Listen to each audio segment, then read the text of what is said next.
Welcome back to Norman, Oklahoma, where you are watching the SEC on ESPN. Tailgating festivities ahead of the Sooners against the Green Wave. Third time they've met in the last decade. Back in 2021, the game was supposed to be at Tulane, but a hurricane that year forced the game to move to Norman, where Tulane had a chance to win against Spencer Rattler, who was starting that game, and the Sooners. Rattler eventually down the road was benched. Oklahoma won that game in favor of Caleb Williams. Williams and Lincoln Riley left to USC. And now Brent Venables in year 3 here at OU. Oklahoma won the toss and deferred, so Tulane will start with the football. There are some gusts here in Norman, and certainly aided the kickoff there out of bounds, a touchback. Well, Darian Mintz, the quarterback for Tulane, has been a huge bright spot early on in this season. And a guy who started third in fall camp, now the starter, showing off the accuracy that he has, making tight window throws, deep ball down the field. They want to run it, play action, push the ball down the field, and he can make throws off platform, on the move with accuracy down the field. He was very, very good in the first 2 games. His first ever road start, hostile environment against a very good Oklahoma defense here today. Was on the scout team at the start of training camp, listed as 3rd on the depth chart, eventually won the job and almost beat Kansas State last week. They had the lead in the 4th quarter. He'll be aided by an excellent rushing attack. We'll get into that in a little bit. On the run here, and it's dropped at the 30 by former Sooner Mario Williams, who actually played in that game here 3 years ago when he was a member of OU against Tulane. Mario Williams has been a huge bright spot so far for Tulane. Really worked his route running, learning this offense. He came there in the offseason, back-to-back 100-yard games, and he told us he still talks to a lot of the guys on this defense, his former teammates, back when he was at Oklahoma. Excited to be back here in Norman and play this afternoon. Yeah, we mentioned that Williams and Riley went to USC. So did Williams. Mario Williams along with Caleb Williams for 2 years. Here's Mekhi Hughes trying to get positive yardage. Got maybe 1. Danny Stutzman, 3rd straight year he's led the team in tackles, had the initial hit. Mekhi Hughes, a player to watch. If he can get going, that'll take some of the pressure off Mensa. Hughes last year had a terrific season, leading the American in rushing, almost 1,400 yards. That'll be a big key throughout this ball game. Tulane wants to be able to run the football, set up the play action pass, take some of that pressure off their quarterback. This is a stingy Oklahoma front and run defense. And Brent Venables, Zach Alley, defensive coordinator, notorious for dialing up pressures on 3rd down. We'll see if they come try to rattle the young quarterback.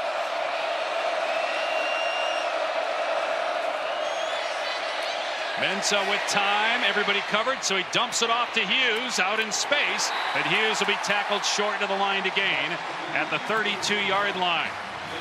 Over there to make the stop, Sammy Omasigo is getting the start at the cheetah position on defense for the injured Kendall Dolby, and it's a 3-and-out for OU, or for Tulane rather. And Oklahoma been very good this season, going back to last season, getting off the field on 3rd down. Nice job by Tulane picking up that simulated pressure, but you see the effort to the football to get the stop and force the punt.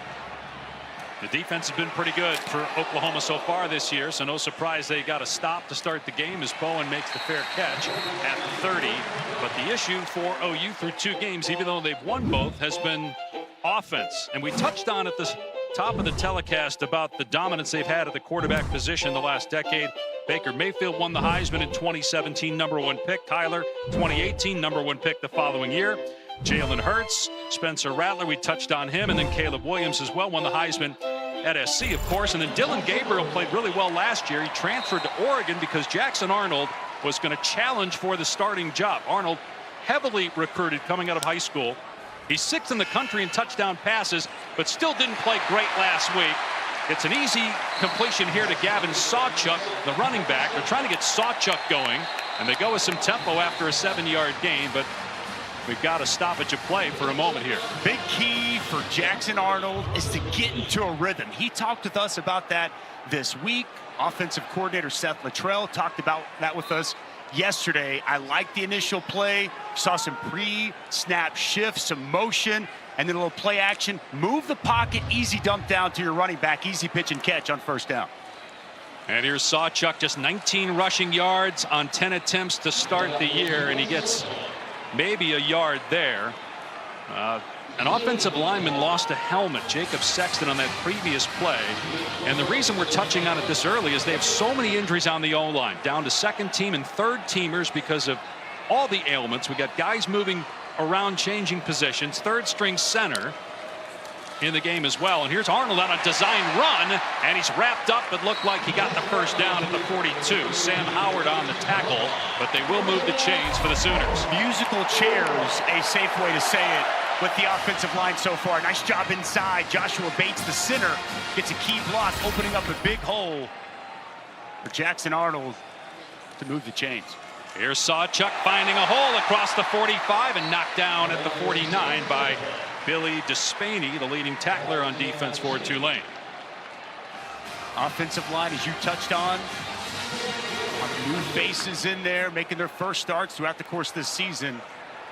Did a pretty good job on that last play, and also there to spring Sawchuk to get the first down. Sawchuk, remember, finished last year 5 consecutive 100-yard games, but not very productive through the first 2 weeks. But he's getting a little bit of a rhythm right now. Offense in general is, as they cross midfield here. 3.5 minutes in. Play action this time. Arnold stepping up, dumping it off to Sawchuk, and he hurdles a defender and then gets walloped by Tyler Grubbs after a gain of a couple. Nice job by Grubbs. Pursuit to the football, big hit, escorting Sawchuk out of bounds. Easy throws so far for Jackson Arnold. Oklahoma doing a nice job running the football, something that they know they've got to do a better job of. Offensive line, tight ends, already seen a couple of gap scheme runs to spring Sawchuk on a couple of these carries. He's touched at every play so far. Play 7 coming up. Arnold fires complete to Burks, a first down. Deion Burks already 16 catches. He's the one receiver this year who's been healthy and consistent. Middle of the field opened up, easy slant there. Top target Deion Burks. He is a tough cover from the inside. Strong, twitchy. Nice job converting in the middle of the field. No Jalil Farouk, no Nick Anderson. Jaden Gibbs out for the year. We knew Burks would be good, transfer from Purdue, but now he's got to be even better. Makes another catch here inside the 30. Gain of 6 on the play. He had 7 touchdown catches while at Purdue a year ago. Had 3 in the first half, week 1 against Temple as a Sooner. Want to get him his touches, middle of the field on the perimeter. So good after the catch. Nice job on the edge there. Zion Reagans helping secure that block to spring Deion Burks for a couple of yards. Saw that stat there, best debut in 12 years by an Oklahoma receiver.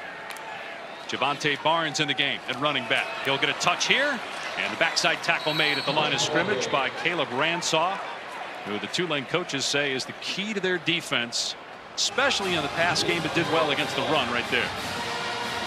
Carry over from Troy came with John Sumrall and his staff over here.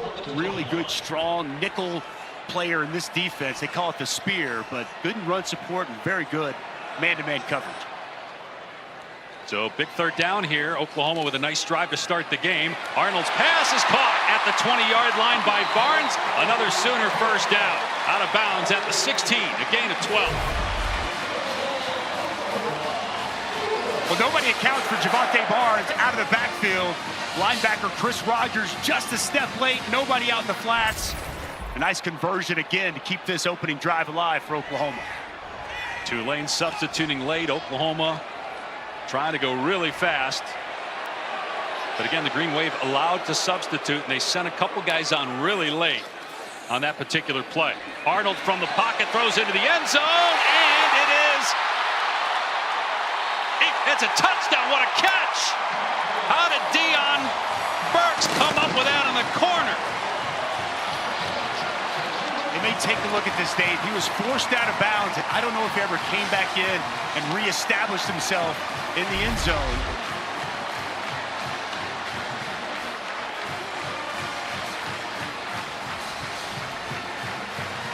See if he goes out on his own or if he's pushed out.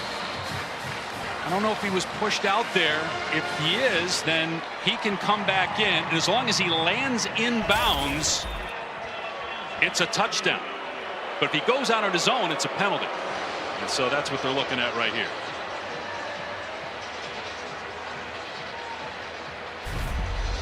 He did not try to get back in bounds immediately, it looked like. No. Steps out there. Come back and reestablish in the end zone. Tough to tell that look. Boy, I thought he did. Just looking at that replay there. Maybe this is a better angle here to see if he's back in.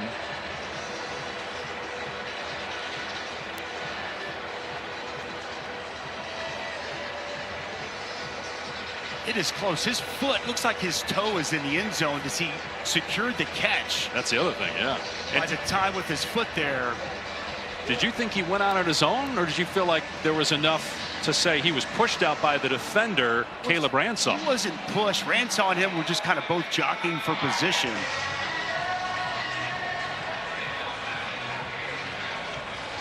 And an AAC crew here today. Boy, and again, also the thing is, the ball lands out of bounds as his leg down before the ball lands out of bounds. He caught the ball, but did that happen before the leg actually hit the ground? The receiver was forced out of bounds and did not return and reestablish himself prior to making the catch. This is an incomplete pass, and it is second down. Okay, so there we go. And if he would have come back into the end zone and made that catch, he's able to come back in since that Ransaw, their arm fighting, worked him out of bounds. If he comes back in the end zone, reestablishes, he can make that play. Burke's just unable to get back into the end zone. So second down, and Arnold gets popped at the 10 by Despaney. It's a pickup of 6, so third down and 4. Better job on the interior of this offensive line, getting some movement. Seen a lot of pullers so far here early, more space for both the running backs and Jackson Arnold to operate. Exactly what Seth Luttrell, Bill Beatonville, the offensive line coach, wanted to see out of this front to get this game started. Arnold 5 of 6 passing on this possession, and he'll throw it here. Over the middle, it's caught. Down to the 1 is Burks. It'll be first and goal for OU. And again, going with tempo, trying to catch Tulane off guard. The Sooners don't substitute. High snap, and Arnold in trouble, gets past one man and into the end zone for the touchdown.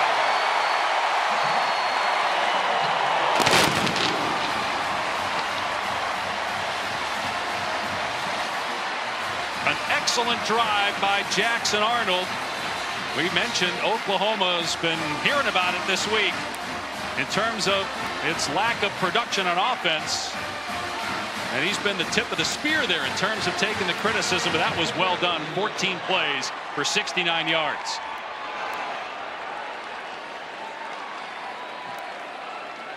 Tyler Keltner, a transfer from Florida State.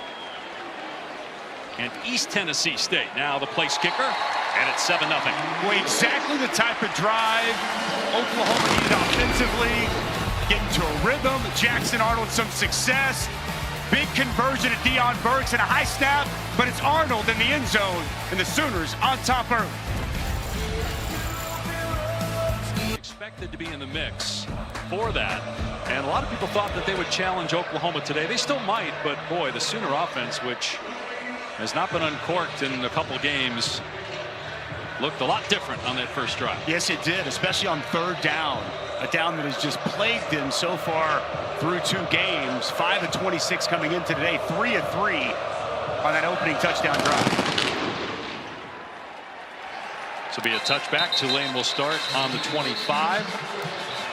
We mentioned that the highest ranked group of 5 champion gets an automatic spot.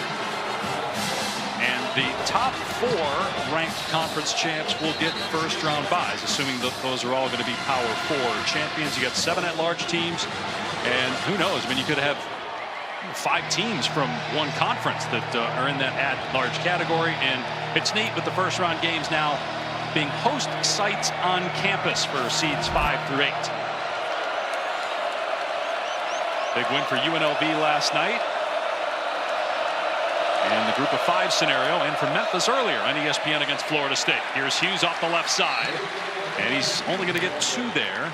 Out to the 27, Dejon Terry on the tackle. They've added size up front to this Oklahoma defensive line. They knew they had to get bigger, more physical with this transition and move to the SEC. Nice job up front. Jaden Jackson, Dejon Terry changing the line of scrimmage.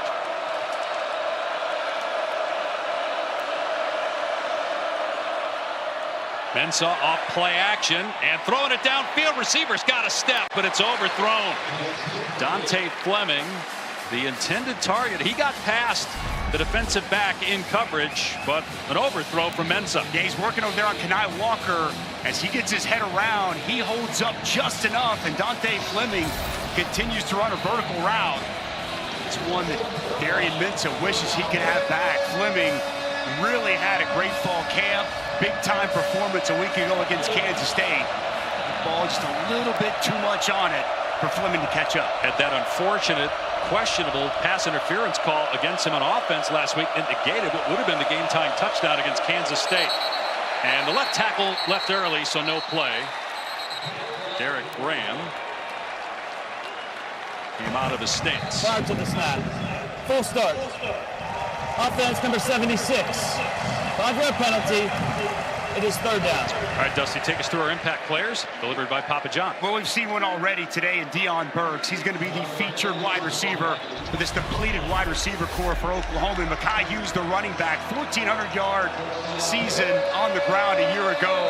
He continues to improve and get better. Down here runner. Both of these players, big impacts for their offenses this afternoon. 3rd down and 13 for Tulane. Redshirt freshman quarterback Darian Mensah dumps it off across the middle. Fleming out in space, and he's going to be close at the 35-yard line. That'd be a big pickup. And it is a 1st down on 3rd and 13. Well, it's a big-time play by Darian Mensah. He's getting real pressure coming off the edge. Just a little dump down, shallow cross. Very good after the catch by Dante Fleming, finding open grass and moving the chains. Now we've got stoppage here. They might measure.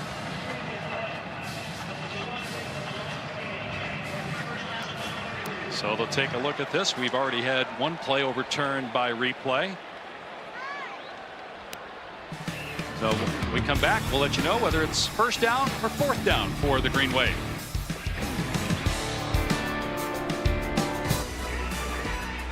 ESPN College Football is delivered by Papa John's. Better ingredients, better pizza. Better get you some.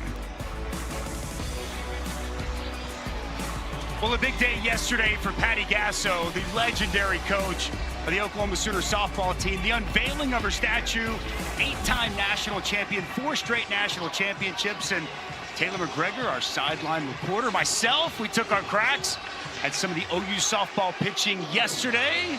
Stick around, you might get a chuckle out of some of what took place, but the Oklahoma softball program has been spectacular. And Mr. Pash, we got some business at hand on the field. Yeah, so they have overturned the ruling on the field of a 1st down. He was well short, as you see here, by a full yard. So they've respotted. It's 4th and 1 for Tulane.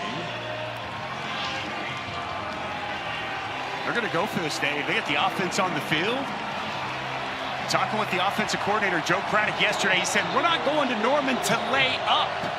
John Sumrall rolling the dice here early in this game. I'm surprised they're going for it this early on their side of the field.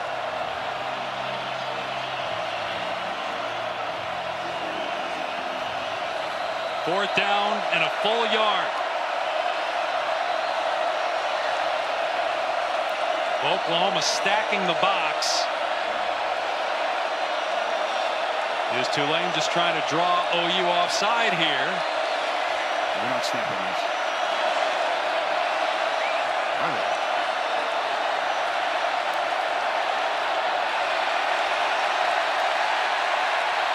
And it looks like they'll just take the delay and punt.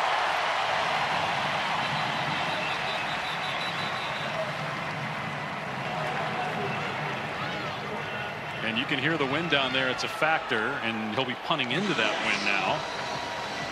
I don't mind the idea there, right? I mean, if you're not going to burn a timeout, might as well at least see if you can get him to jump offside.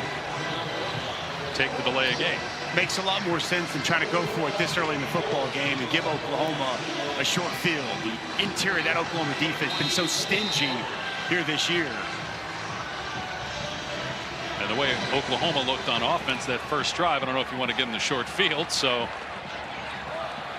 Will Carroll on to punt for the second time today and the 7th time this season. Oklahoma got back there again, and it's not a good punt.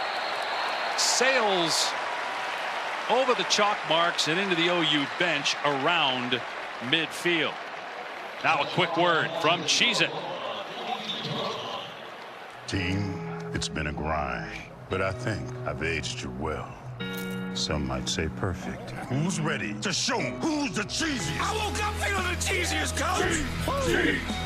Cheez-It, official sponsor of the college football playoff. Only a 26-yard punt by Tulane. Oklahoma takes over on its 43-yard line. Jackson Arnold, a magnificent opening drive. Here's Gavin Sawchuk, and he gets belted at the line of scrimmage. A huge hit by Bailey Despaney, leading tackler on this Tulane D. For Bailey Despaney, he flies downhill. Such a good physical tackler on the back end of this Tulane defense. That opening drive was exactly what Seth Luttrell, offensive coordinator, was hoping he would see from his offense. And I think a real confidence booster for Jackson Arnold, especially converting on 3rd down. Luttrell replacing Jeff Lebby, who's now the head coach at Mississippi State. Arnold to throw, has a completion to his tight end, Jake Roberts, out to the 47, gain of 4. He only had 249 yards of offense against Houston last week. Touched on the 3rd down woes, 132nd in the country coming in. 3 of 3 though on the first drive, and this is 3rd and 6.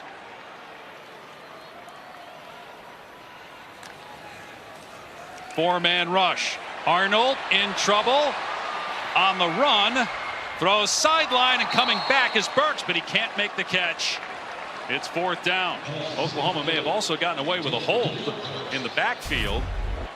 Logan Howland, the left tackle, trying to block Aiden Huntington, the defensive end. Got good pressure off the edge. Howland making his first ever start, just gets overpowered with a bull rush right into the lap of Jackson Arnold. Evades, gets outside. Deion Burks unable to bring in that catch. Good pass rush off the edge. A nice stop by Tulane. Give Arnold credit too, though, keeping that play going and giving Burks a chance at it. That's what the coaches want from him. Looks a lot more confident. Something I think that was in question after week 2. Fleming moving to his left and makes the fair catch around the 10. So Tulane will be backed up, trailing 7-0 here in the first. Well, as I mentioned earlier, we had a chance to go over to the beautiful softball facility, get a little hitting instruction from Ellie Parker, try to figure out if we know how to hit a softball. It started slow, but it sped up really quick. Great job and a fun afternoon hanging out with the OU softball team yesterday. We're not playing that. Get out of here. I got a hold of a couple here, Yeah! Pash. And then we had a chance, Isabella Smith, the new transfer pitcher. Well, I can tell you what, those rise balls are serious.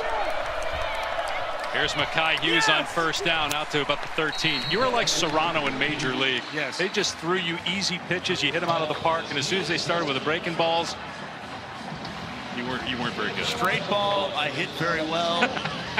Curve ball, not so much. Only if you had Joe Boo. You would have been a lot better. Unfortunately, you did not participate and join us in the festivities. I embarrassed myself enough on national TV. Don't need to do it intentionally. 2nd and 7 on the 13. Mensah from the pocket. Pump fake, fires, and it's caught a little behind Fleming. But it's a first down and a gain of 18 to the 31. Well, the time was there for Mensah to stand in the pocket and deliver this pass. Pass slightly behind Dante Fleming. It's a really good adjustment. Contorting his body, coming back to that football and converting for a first down. First down for the Green Wave. They had one earlier, but it was overturned by replay. Mensah off play action and almost intercepted by Kenai Walker, who is in front of Yulkeith Brown, the wide receiver. With a break on this football by Kenai Walker. Excellent. Reading the eyes of Mensah. Jumps this route just off his fingertips. Really good vision coverage by the junior corner. Now, watching Mensah a lot, he's got his hands on his ears trying to hear the coaching staff because they can communicate to him until there's 15 seconds on the play clock. That is new this year in college football. Really hard on the road to be able to hear regardless. Hughes running to his right and knocked down after maybe a yard. Danny Stutzman, first team all Big 12 last year, preseason all SEC this year on the stop. He's gotten so good at diagnosing, blocking attacks, coming downhill. Leader of this defense, one of the best linebackers in all of college football. He's fresh off a 15-tackle performance a week ago. Really nice job getting downhill, making that play right around the line of scrimmage. 3rd and 9 at the 33.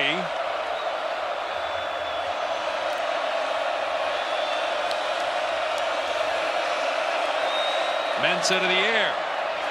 With time, everybody covered, so Mensah leaving the pocket, being chased, and stays in bounds momentarily, but then his momentum takes him out of bounds around the 33. Pressure from Grayson Halton, the reigning defensive lineman of the week in the SEC, and it's another punt for Tulane. What's the coverage down the field? Mensah bought himself some time, rolled to his left. He was being chased down by Grayson Halton, but nowhere to distribute the football. He was looking, waiting for someone to come open, but it's a nice job in coverage by Oklahoma. Will Carroll punting for the 3rd time already. 5 times total in the first 2 games. Tulane beat Southeast Louisiana, had a 4th quarter lead against Kansas State last week, but then lost. Bowen is deep, and he moves to his right, makes the fair catch around the 20. All right, we already showed you how Dusty fared yesterday. Take a look at Taylor McGregor and how she did.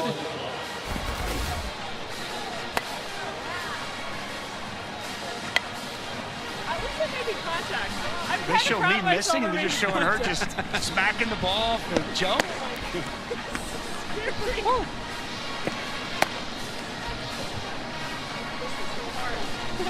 I tell you, you see it on TV, and you have a respect already for how talented these softball players are. But standing in there against those live pitches coming 65, 70 miles an hour is just unbelievable, Dave Pat. And they're dynasty. 4 consecutive national championships. Nice cut by Barnes, busting it to the outside and getting to the 27. Go ahead, Taylor. So much respect for what those girls do, but here's what we learned. Dusty has a lot of poolside power. I tried to stay up the middle. I was more line drives up the middle.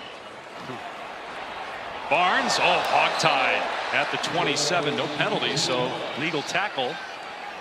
After maybe a yard, another 3rd down coming up. That was Dixon Agu who made the hit for Green Wave. Saw in that opening possession, Oklahoma have success on 3rd down, stalled out this previous possession. Deion Burks, always a big factor. Haven't heard Bauer Sharp's name yet, the tight end. The guy they like to go to in spots like this. Again, no Nick Anderson, no Jalil Farouk, 2 of their top receivers. That pass caught for a first down past the 40. True freshman Zion Kearney, that's his first catch, and it goes for 13 yards on 3rd down. Nice job here by Jackson Arnold going through his progressions, and it's a wide open Zion Kearney.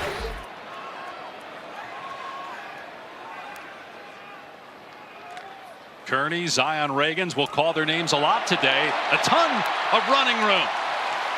Javante Barnes on the cutback found all green and 14 more yards. Left side getting good push. Keith Azida, redshirt freshman offensive guard, Jacob Sexton. Arnold, that pass tipped at the line. He was trying to dump it off, but Jaheim Johnson, a corner, was coming off the edge and deflected that one.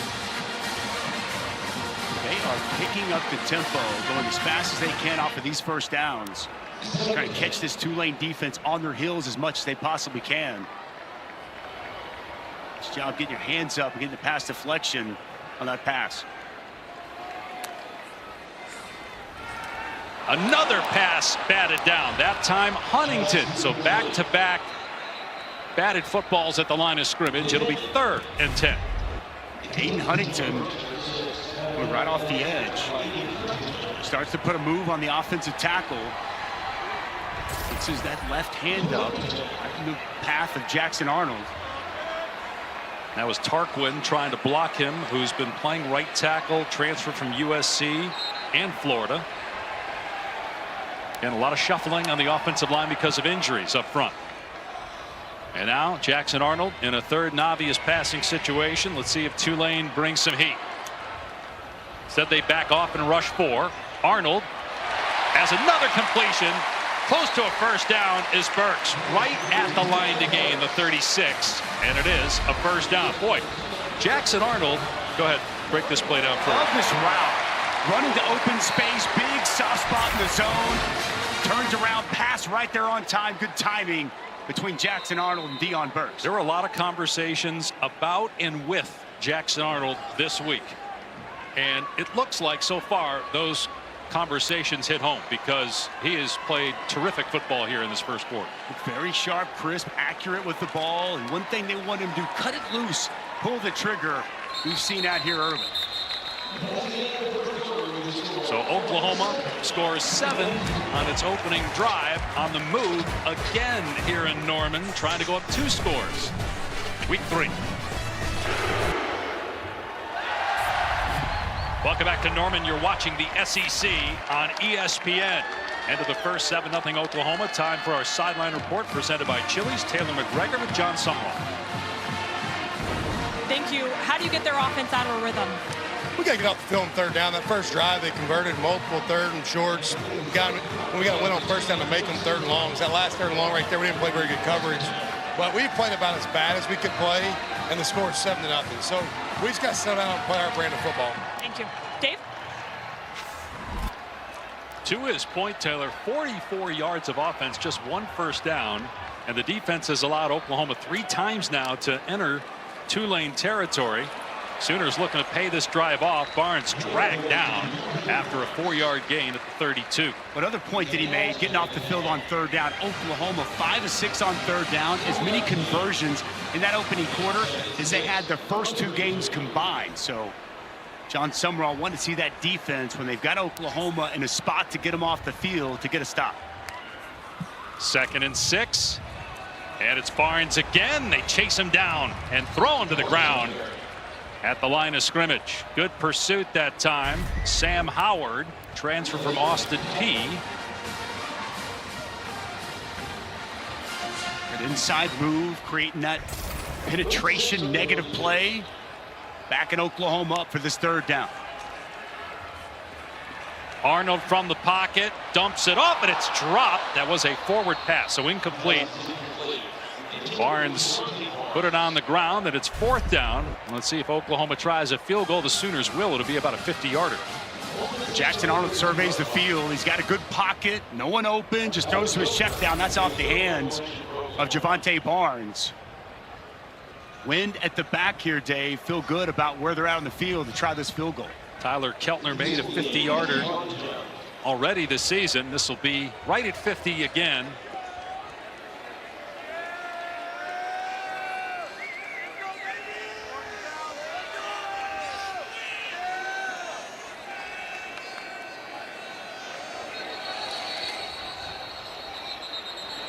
Flag on the play. Prior to the snap, delay. Wow. Offense. 5-yard penalty. 4th down. Don't need to say the obvious. You just can't have that happen. Now you're looking at a 55-yard field goal. And let's see if Brent Venables changes his mind on what he wants to do. It looks like he's going to punt it now. So Luke Elzinga will come on to boot it and try to pin Tulane deep. Just did it on the last possession. Got the green wave inside the 10. But that cannot happen in that situation, obviously. Wasting a chance at 3 points.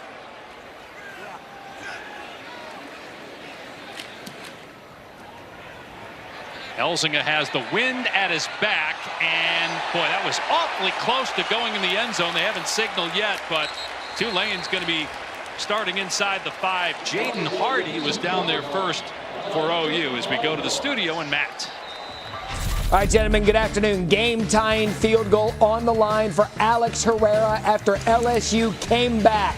It is just to the left of the upright. LSU comes back to win in Columbia, 36-33. And we were looking at Oklahoma's schedule. Tennessee up next, Texas, Alabama, Ole Miss, LSU, and South Carolina now looks like a problem, even though they lost this game. Boy, did that cross the plane or not? I don't think so. I think it was inches. He called the game of inches away from that goal line. What a punt.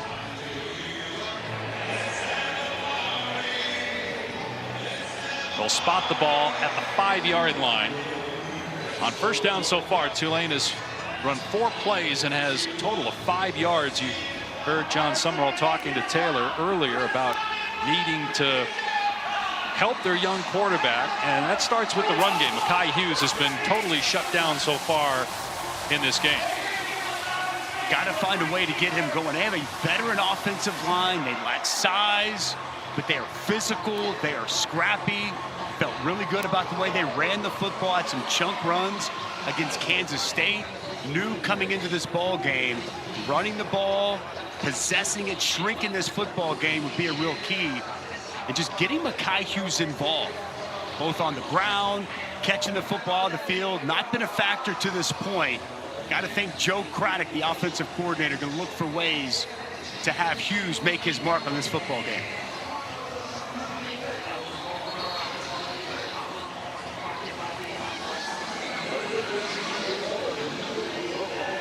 All right, while we have a moment, let's tell you what's coming up tonight on ABC. The #1 team in the country, Georgia, faces Kentucky.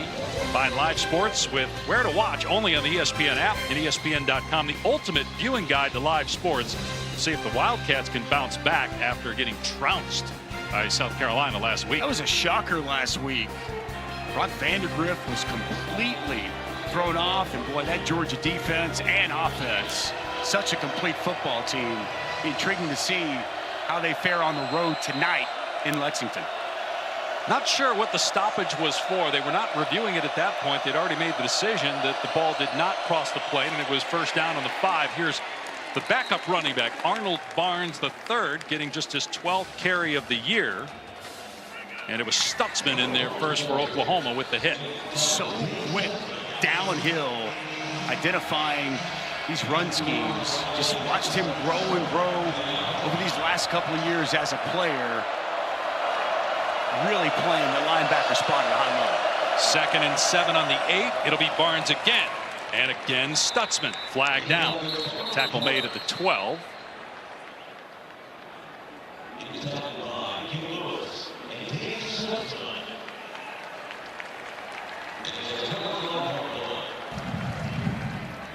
Illegal formation. 5 in the backfield. Half the distance to the goal. Replay. 2nd down. Boy, Tulane can't get out of its own way right now offensively. Oklahoma had the offensive struggles coming in. So far, it's been Tulane's offense that's been the big question mark. So 2nd and 11 on the 4. We'll see if Oklahoma comes after the young quarterback, Darian Mensah, making his first career road start.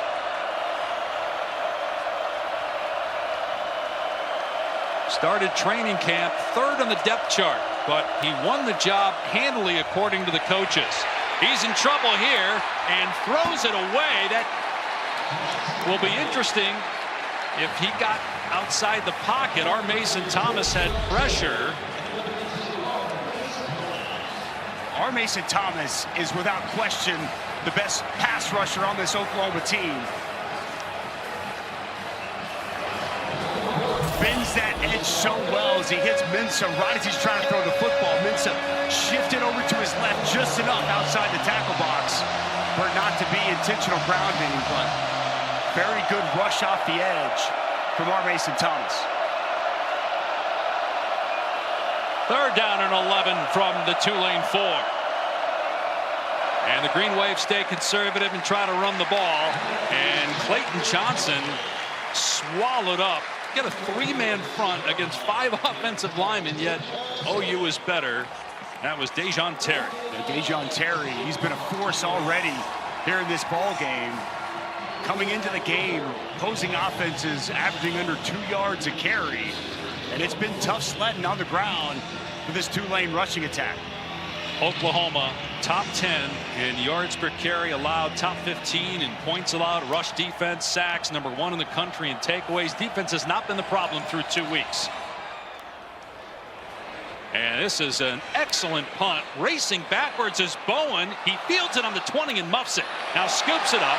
He's past the 30-yard line and all the way to the 40. So about 20 yards on the return after a 74-yard punt. Back to Norman in a moment. Oklahoma up 7-0.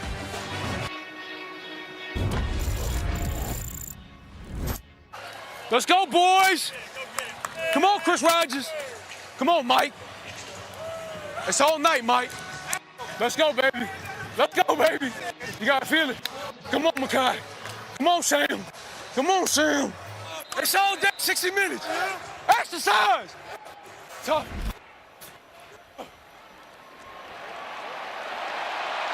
And on 1st down, Grubbs and the defense surrender a 1st down for Jackson Arnold through the air again, finding his tight end Bauer Sharp for 10 yards. It's a good adjustment to the football. Ball a little thrown behind. Strong hands by Bauer Sharp. And Oklahoma going really quickly. Here's Barnes trying to get through the gap. Instead gets slammed down by Chris Rogers. Tyler Grubbs, by the way, he's got the green dot. You're going to hear that a lot this year on his helmet. That means he is the one player on defense that the coaches can communicate with. He's got the headset, and the coaches will tell him until 15 seconds go off the clock what they're looking for in terms of a play call. Another completion to the tight end Sharp. We tried to go over the top of Despaney. It's a 1st down, a gain of 16. With a lot of space in the middle of the field, and it's a really good find by Bauer Sharp. Grubbs late to diagnose and get over. An easy 1st down. Back to the rushing attack. And Barnes to the 30-yard line, so just a couple there for Javante Barnes. Missed a handful of games last year due to injury.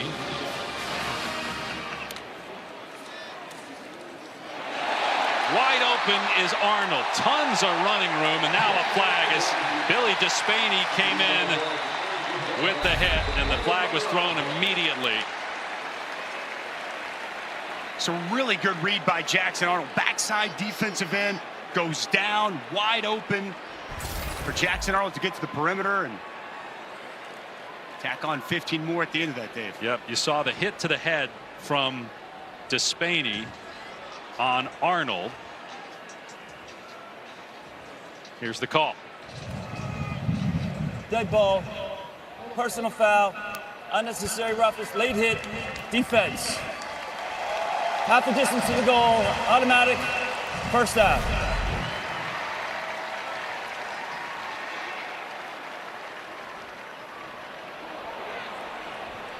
That forearm got Jackson Arnold in the head as Arnold goes into the slide, gives himself up. Did look like Despaney tried to miss him and go over the top, but he catches him with the forearm, and it draws a flag. See if Oklahoma can pay this drive off with a touchdown. They have dominated time of possession and total offense, but just 7 points to show for it.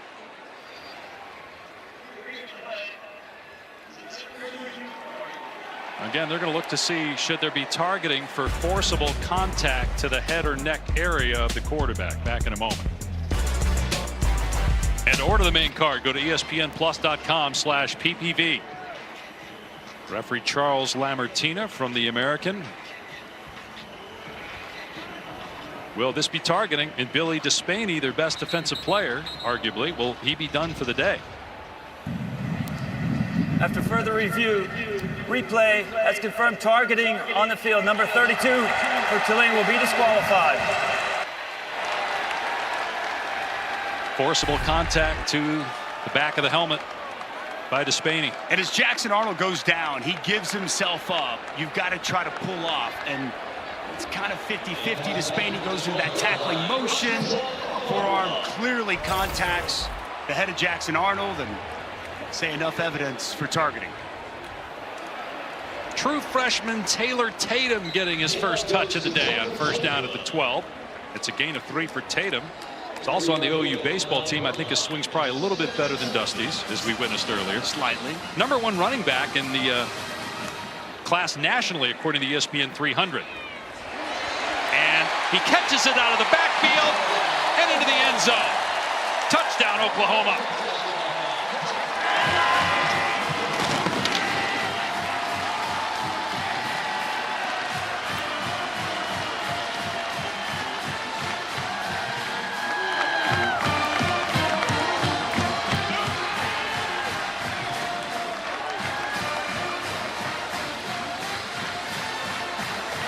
Jackson Arnold with his 7th touchdown pass of the season. He's looked like a different guy here in the first half of the Sooners. Tatum with his first 2 touches of the day, a rush and then a reception for the score.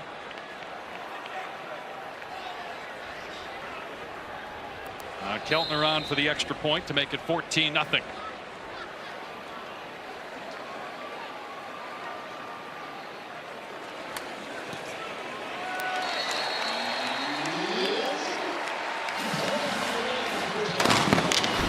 Well, Seth Luttrell wants to go a little 2-back action. He's got Tatum in the backfield. It's going to bring him out. Both these linebackers just get frozen. Man-to-man coverage. No one identifies Tatum out of the backfield in time. Gets to the flats open. And Taylor Tatum with a lot of green grass out in front. Get him the ball out in space and good things happen. I like the play design, creating that matchup on the linebacker. And an easy toss for a touchdown for the freshman. His first catch, he can swing away and does well on the swing pass. Again, on the baseball team, you saw that little celebratory swing after scoring. I already mentioned how highly touted he was coming out of high school in Longview, Texas. 5'10", 200-pound true freshman. Had a rushing touchdown earlier this season. Was leading the team in rushing yards, actually coming in with 75. Obviously not a huge number, but still number 1 in that category. And he just gave Oklahoma a 14-0 lead. Got to wonder now, young quarterback Darian Mensah, most adversity he's faced yet in this young season. We'll see how he handles it. Kick off your Week 2 NFL Sunday with the Countdown Crew. Alex Smith going all access with Patrick Mahomes. And Kelsey starts at 10 Eastern time on ESPN. Monday Night Football, great debut for Saquon Barkley with the Eagles taking on Atlanta. Not such a great debut for Kirk Cousins coming off that injury. Starts at 8 Eastern ESPN. Peyton and Eli back on ESPN2. Most touchdowns in the first 2 games is 4. Don Looney and Terrell Owens, and a chance for Saquon to get there with just 1 on Monday night. As Mensah throws that one into the dirt. Hayden Willard with pressure. Here's Taylor. There is frustration building down here on the Tulane sideline, Dave, especially with the offensive line. They're having a hard time figuring out some of the pre-snap movement that Oklahoma is showing. And so the biggest emphasis to the O-line is remember your first step and get off the ball. Good report, Taylor. Yeah, that's one thing that Oklahoma likes to do. Move up front, pre-snap, make it tough for this offensive line to identify exactly what's going on. On the road, loud, been tough for them to communicate and identify. You see the movement there, pre-snap from Oklahoma up front. And they'll give it to Mekhi Hughes. A little surprised they haven't done this more often. He's out past the 30 for a gain of about 6 on the play. And that is just the 5th carry for Hughes on the day. Such a central piece of this offense. He's instinctual, runs behind his pads. Not good seeing him over on the sidelines here on this 3rd down. Yep, might be shaken up just looking at that exchange there. Big 3rd down. Darian Mensah trying to regain some confidence, maybe lost here early on. Pressure on Mensah, throws, and he's got a man. It's caught at the 50 by Dante Fleming. Excellent play, hanging in there with defenders bearing down on him, 19 yards. Yeah, they dialed up the pressure. Kobe McKenzie's going to get home and deliver the blow. But Dante Fleming, corner route, open grass outside of Mensah, standing in there, knowing he's going to get hit, throws it to space, and he finds an open Dante Fleming to move the chains. Big clutch throw by the redshirt freshman. When they decided to go with Mensah at quarterback, they had Ty Thompson and Kai Horton battling early on for the starting job. Mensah won the position.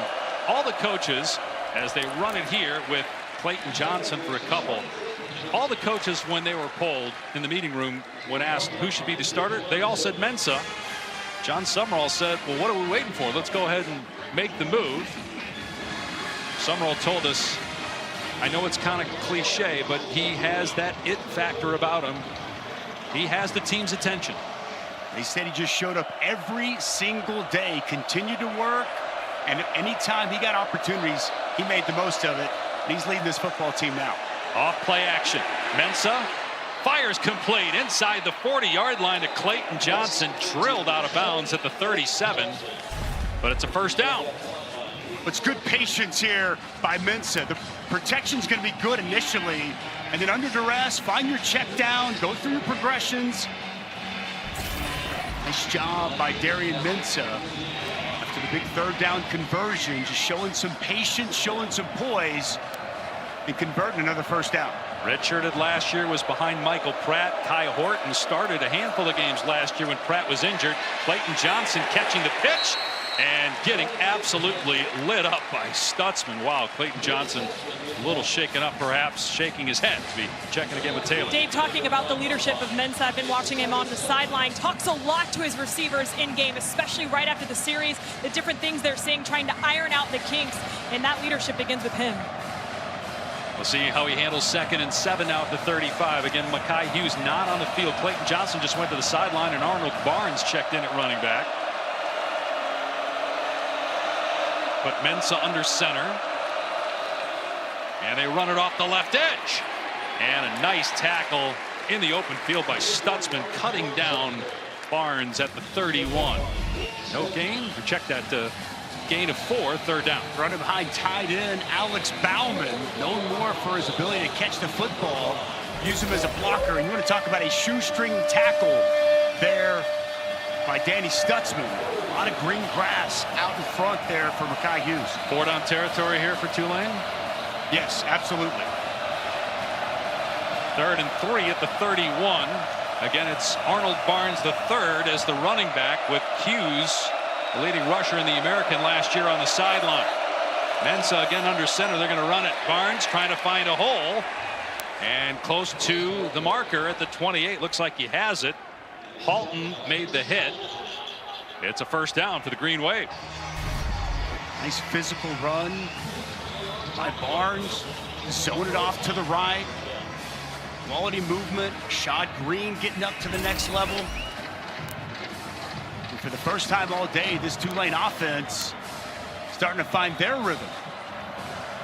Mensah had 342 passing yards last week. Mekhi Hughes is averaging 94 yards per game on the ground. Mensah taking a shot into the end zone, incomplete. Trying for Alex Bauman, the tight end, who they love in the red zone. He has 3 touchdowns this season already.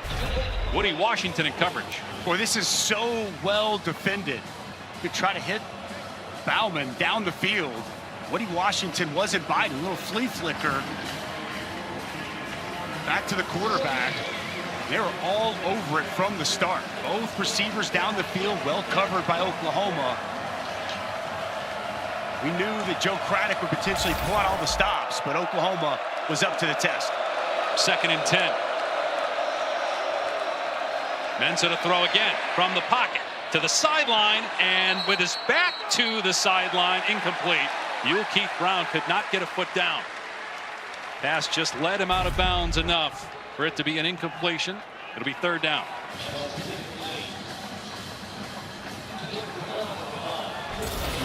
Seemed like Keith Brown had a little space on the edge, but properly pointed out, couldn't get his feet in, couldn't complete the process of that catch.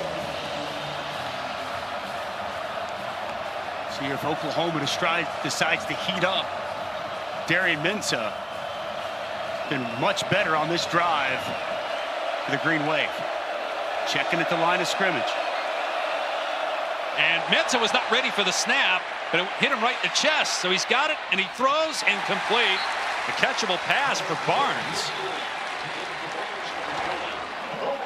And it's 4th and 10. At this point, Dusty, on the 27, you're looking at a 45-yard field goal. A little surprised at the offense staying on the field here. Well, he kind of told us, he felt good about his kicker at 40, and past that he wasn't sure. Into the breeze a little bit. I get that, but in 4th and 10, better chance of making a 45-yard field goal or picking up 4th and 10 against this defense. We'll find out. Oklahoma looks like it's coming after him. And flag down. Caden Willard jumped into the neutral zone. They blew it dead. Make it 4th and 5, and now maybe they changed their mind on the kick. Be about a 40-yard field goal, unless Willard was drawn off by an offensive lineman. It didn't look that way. But there is a discussion. Prior to the defensive movement. False start. Offense number 5. 5-yard penalty. 4th down. So that's on Keith Brown, and now you got to make a decision here to either kick the field goal or punt it. No, I think they're going to kick the field goal. It's about a 50-yarder from here. So Keith Brown, the top of your screen, moved enough.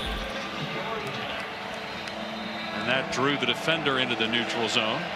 So Jacob Barnes, who's 3 for 3 this season, transferred from Louisiana Tech, as long as 41, trying a 50-yarder, and this one never had a chance.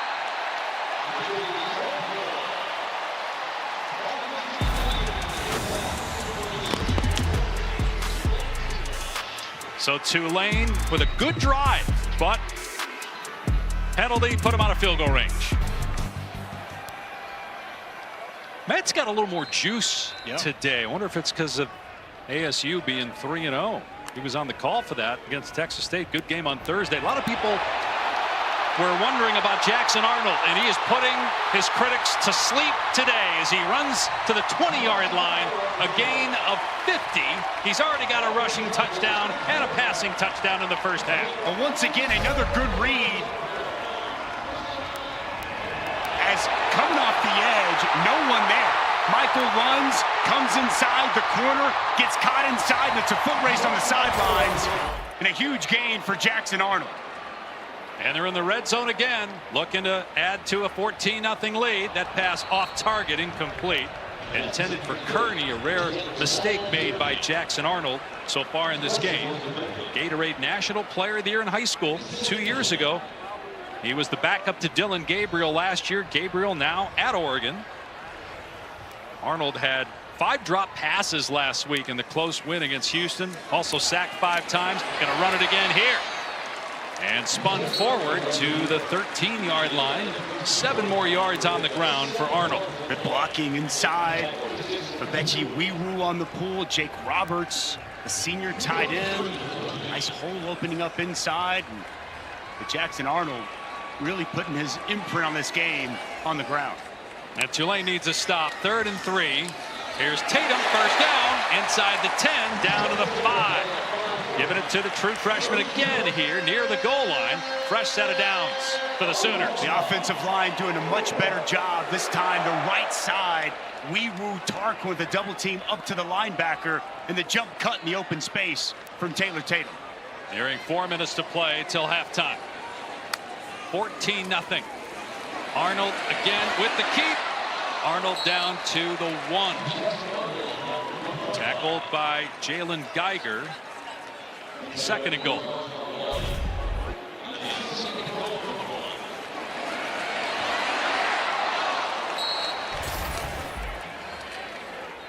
Here's Tatum pulling his way forward. Touchdown, Oklahoma.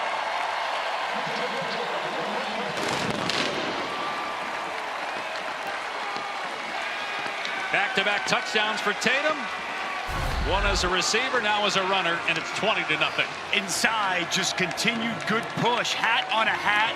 They talked about being able to sustain more blocks here today. Up front on the perimeter, we've seen a much improved effort in that regard. And Taylor Tatum finds the end zone for the 2nd time this afternoon. Now, there are a lot of people critical of Jackson Arnold this week, and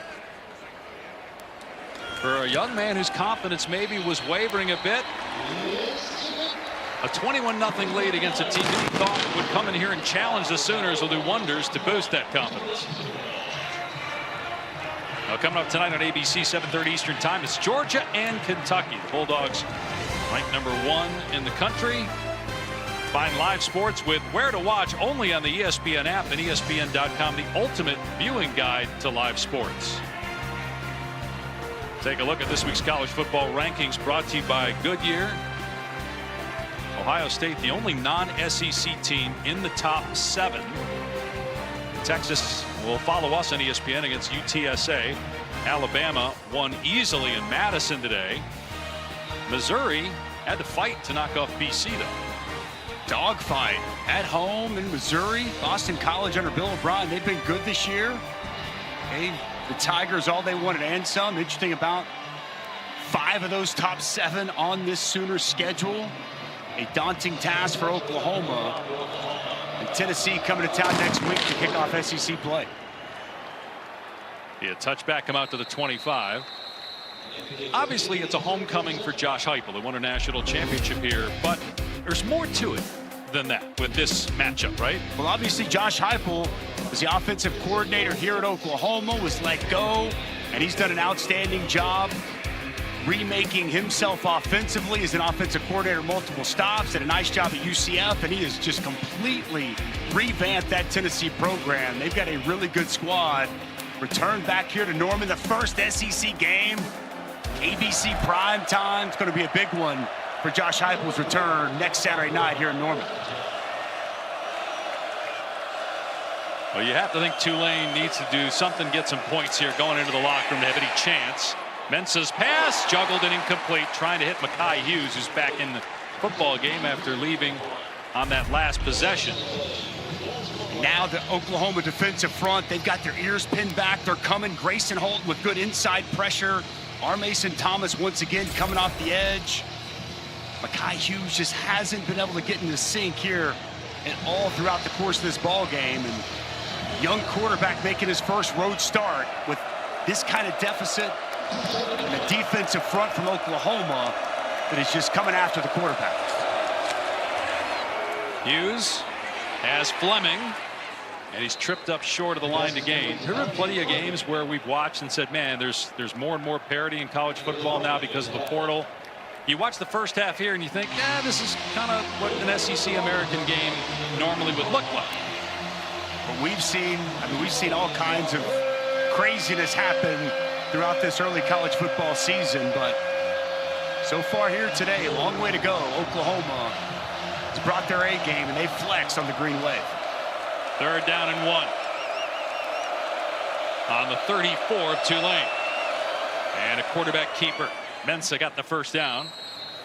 About 2:50 to go. Tulane with all 3 timeouts. Don't forget, in college football now we have the 2-minute timeout. Same thing as a 2-minute warning in the NFL. So an extra stoppage of play for Green Wave to work with, or for Oklahoma if they get a stop and get the ball back.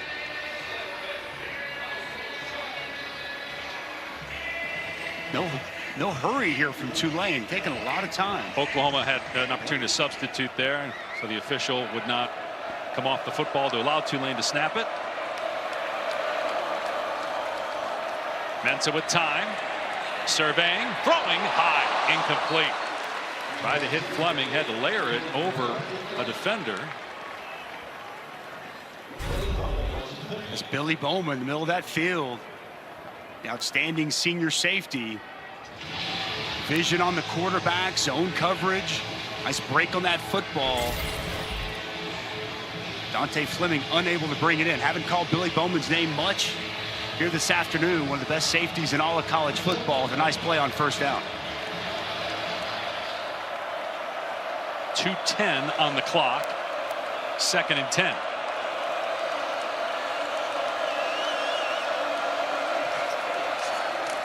Mensah facing pressure, steps up and finds an open receiver. Bryce Bohannon, not sure if he didn't know where he was on the field or just stumbled, but it's a catch. But he had a ton of room in front of him. Still got 20 yards. Boy, double A gap blitz inside.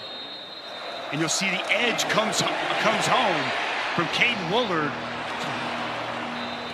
It's a really good job by Mensah to step up there, Dave, and locate Bohannon on the outside. The green wave on the move at the 2-minute timeout. All right, Matt, Tulane on the move at the 2-minute timeout, down 21-0. And the green wave going to run the ball here. Inside the 40 is Hughes. Maybe his best run of the day. He got 6 yards on the play. Danny Stutzman, another tackle. Got about 100 so far here in the first half. You expect Tulane to move and operate quickly here. It's making this call at the line of scrimmage. And they have all their timeouts. They certainly don't want to give Oklahoma the football with any time on the clock. Sooners do get the ball to start the second half.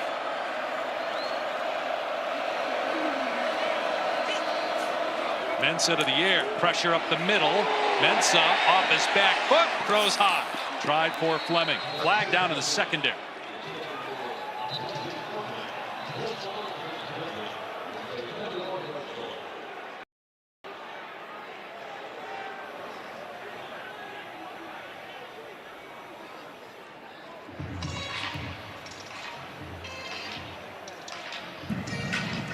Holding.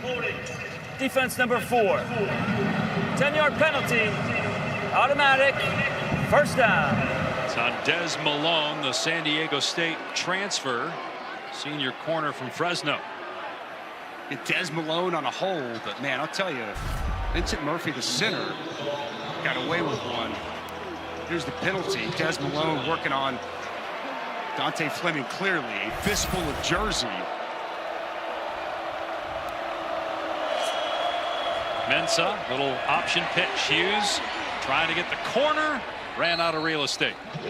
Pushed out by Walker at the 24, so the clock stops. 2nd down and 6, 4-yard gain, 1:13 on the clock. Each team still with 3 timeouts. With this drive, important. Going into halftime, something positive, something good to happen, something to build off of for Tulane. And finally, Mekhi Hughes, a couple of decent runs here on this drive.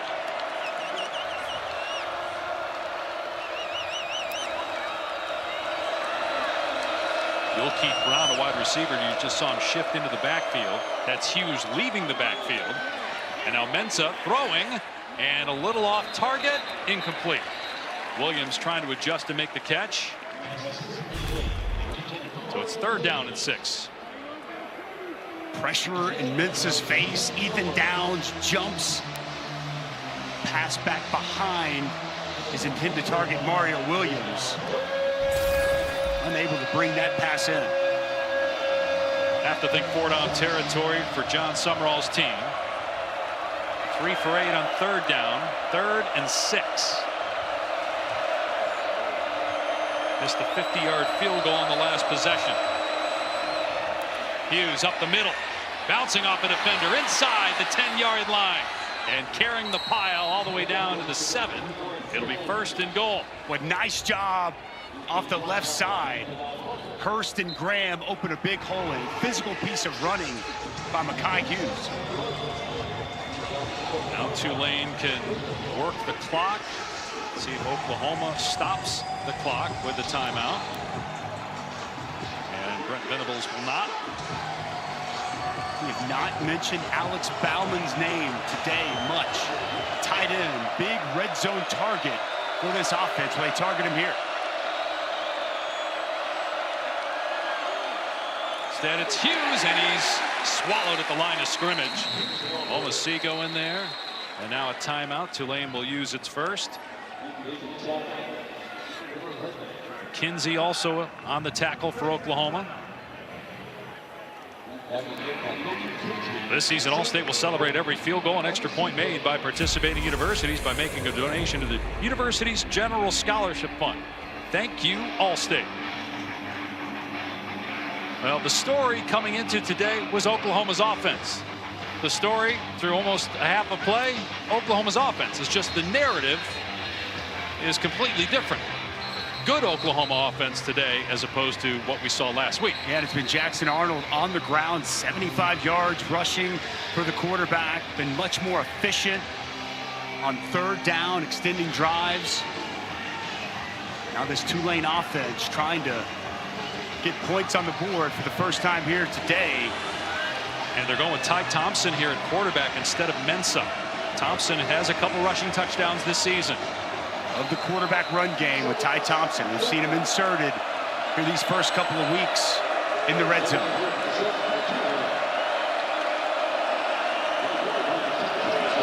Second and goal on the 7. Thompson being chased, throws him to the back of the end zone, and what a catch. Touchdown, Reggie Brown.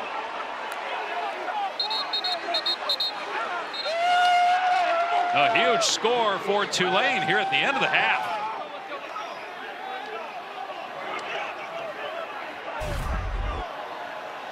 Boy, Reggie Brown does an excellent job in the back of the end zone, high pointing this football. And Ty Thompson typically coming in as a runner. Will play action, put it in his hands as he moves to the right, just over the hands of Billy Bowman. And what a catch in the back of the end zone by Reggie Brown. We kind of felt that was a gotta-have-it score. I'm sure John Summerall felt the same way. You're back in the game, down 2 scores. Oklahoma does get the ball to start the second half, but maybe that will provide a spark for a Tulane team that, again, had the lead in the fourth quarter against Kansas State. We saw what the Wildcats did to Arizona last night. Boy, I don't know that I've ever seen that. A line drive kick that goes under the crossbar. Ethan Head. That might be a first. You've been doing this for a long time. I didn't know there was a first for anything for you, Dave Pash. Pretty clear to say you mishit that one. Didn't look like it was deflected. Good hold. He just missed it.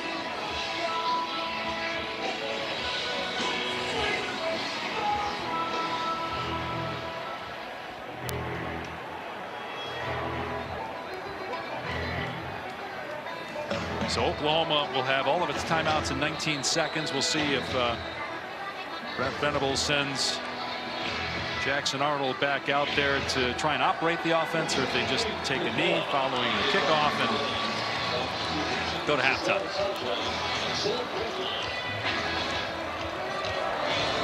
Ethan Head, much better kick. Touchback, it will come out to the 25. So we were talking a little bit earlier about how it's completely different offensively for Oklahoma this week compared to what we've seen certainly last week. Why? What's the biggest difference? What's unique here? I think they've had the better ability to run the football. I think that's the one thing that they needed to do. The offensive line settled in. They're playing much better. Jackson Arnold's been more comfortable converting on third down, throwing it. We've obviously seen him make some big plays with his legs, but I think it all comes back to Oklahoma's ability convert on third down, extend drives, and run the ball much more effectively. A huge confidence boost to Jackson Arnold as he's over the football just to take a knee and go to the locker room. Still some work to do for the Sooners. All in all, pretty darn good half for the home team, leading 21-6 at intermission.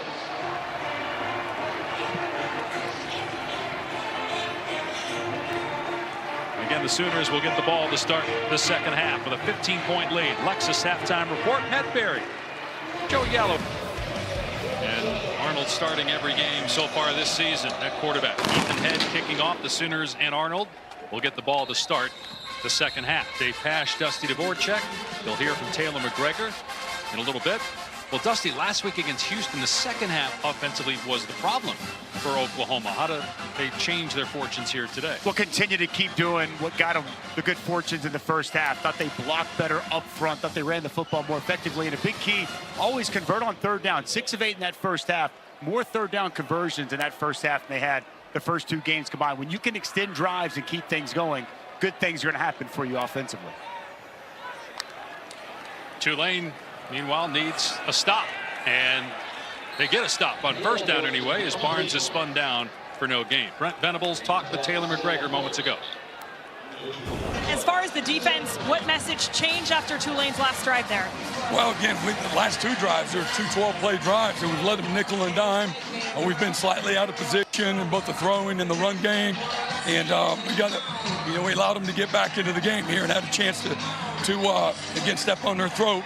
And so again, we got a good ball game, and we had to start out the third quarter the way we started the game out and just get into a rhythm on defense and not let. Again, a lot of little yardage here and there, run the game, knocking the pile forward, and giving them outlets. We got to clean some stuff up. Thanks, Coach. Dave? Can somebody get Coach Venables a lozenge, maybe, especially for the long answer there? Barnes on the carry to the 40-yard line after a first-down catch by Reagans a second ago. Well, good to see the true freshman Reagans climb the ladder, elevate, and come down with that pass to convert on that first down. More for his speed, but playing bigger in his 5'8" frame in that first down. Here's Sharp, and a nice open field tackle that time by Jack Chenchu, true freshman, transferred from Troy. Still has his true freshman season. Meanwhile, an equipment issue at offensive line. Michael Tarquin coming out of the game for a second. And again, the reason we tell you that is because there's so many injuries already for that offensive line. Down to a third-string center. Second teamers at a lot of positions.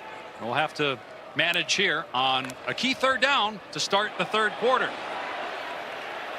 Flags down, might be a free play. Arnold trying to outrun the defense, and he's tripped up and does not get the first down. Sam Howard on the stop, but again, this might be offside and a free play anyway for Oklahoma.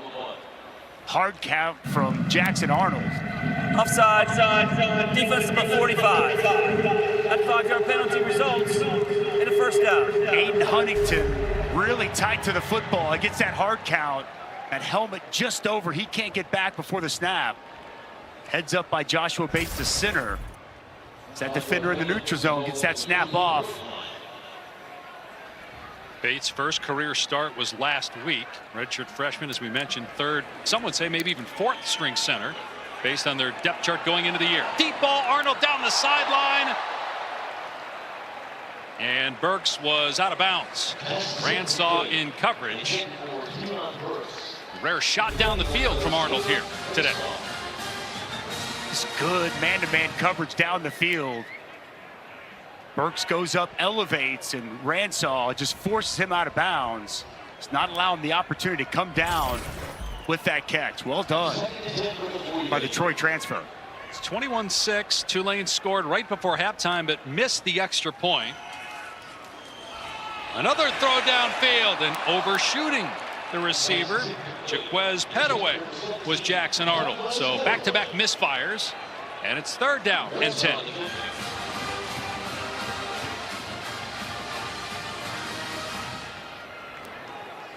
So much hype surrounding Jackson Arnold when he came out of high school in Denton, Texas, where he was the National Player of the Year. And when Dylan Gabriel left and decided to transfer to Oregon, the Sooners figured they were in good hands, and they still might be, as Arnold pump fakes and runs and gets the first down and more. Again, Jackson Arnold, a real threat today running the ball. He's closing in on 100 rushing yards after going for 17 there. Tulane bringing pressure, and off the right side, space opens up one-on-one with the goo, and Jackson Arnold hits him a little pump fake and frees the defender just enough for Arnold to hit the sidelines, and a big first down. Looks so much more comfortable today running the offense. They won last week, beat Houston, but it was 16-12, and they did not score in their final 8 possessions of that game. Offensively, they did get a safety. Here's Barnes straight ahead. It's a first down, a pickup of close to 12. Boy, a really physical block. Bauer sharp, tight end insert. Nice hole inside. Downhill running from Javonte Barnes. It's been the biggest difference for me. You go back and look at Houston. They just run the football. They've gotten more movement, more space for both Jackson Arnold and these running backs to operate in the run game. No, first down on the 22 of Tulane. They have lived in the red zone today. Deion Burks inside the 15. First down Oklahoma at the 11. The Purdue transfer picks up 11. The Purdue transfer elevates, goes up and gets this football, and it's good blocking outside by 6'4" J.J. Hester to allow Deion Burks to get back inside. Barnes running it here inside the 10. They can get a first down before the end zone. Pickup of a couple. And Tulane get a stop. They've really not been able to in this game yet. Not been able to force any turnovers. As Joshua Bates a little slow to get up there. Can't afford to lose him. 11th play of the drive coming up here for the Sooners.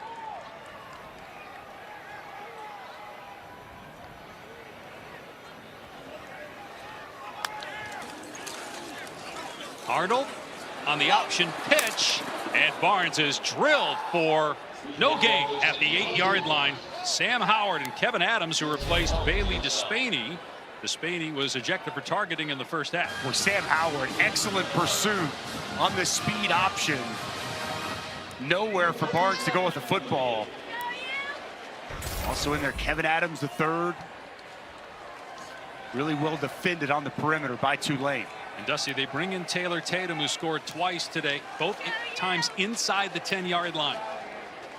See if they give it to him or throw it to him on 3rd down and 7 at the Tulane 8-yard line. Arnold instead looking the other way, hit in the backfield and sacked by Patrick Jenkins. First time we've called his name. He's the best defensive lineman on Tulane. That's a big sack to force a field goal attempt. It's good coverage outside. Jackson Arnold looking to his left, allows Patrick Jenkins just enough time to work on the interior. Beats Joshua Bates with a nice inside swim. You touched on it. Their best defensive player, best defensive lineman with a big sack to force the field goal. Offensive line has been so good today for Oklahoma, but that time Tulane able to get to Jackson Arnold.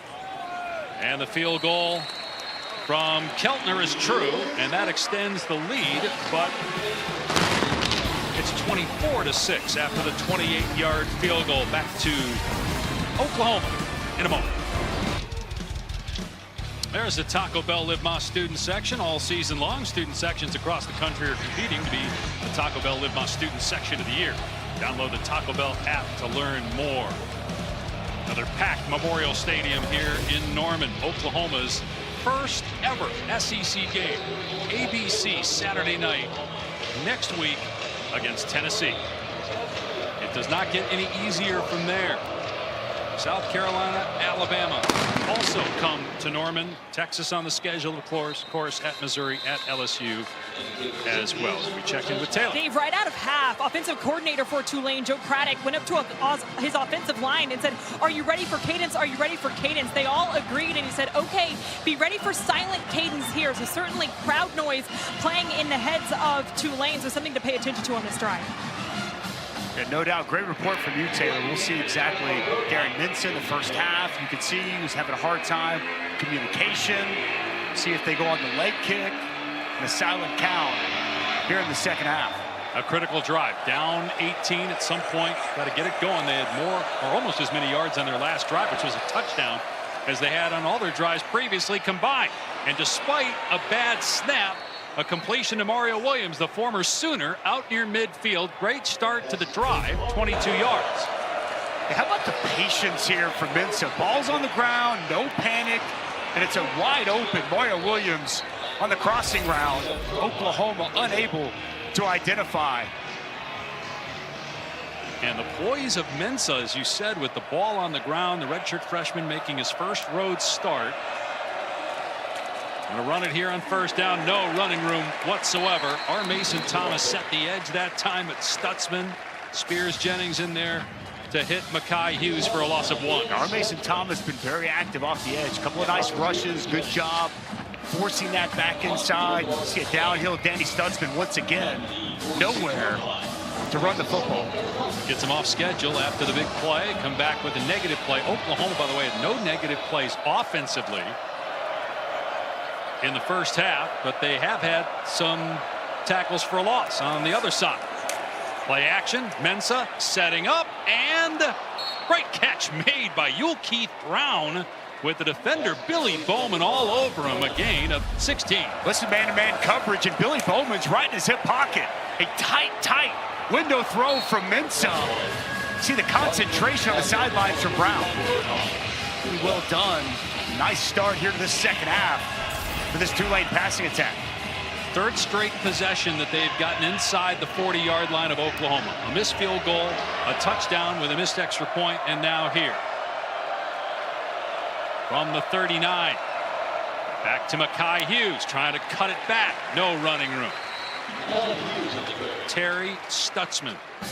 Stutzman, so good. Senior from Windermere, Florida, who was first-team All-Big 12 last year, preseason first-team All-SEC, took a big chunk of his NIL money and gifted all the walk-ons recently. He's got 12 tackles today. True leader of this football team. We love seeing these guys with this NIL money do good things, and boy, that goes a long way in the locker room with your teammates. Play action. Mensah moving to his left, throwing downfield, contact, but they're going to say either the ball. Yep, now the flag. It was a late flag. Bauman got hit by Spears-Jennings. I thought maybe they would have ruled uncatchable, but it's going to be pass interference. Pass interference. Defense number 3. 15-yard penalty, automatic. First down.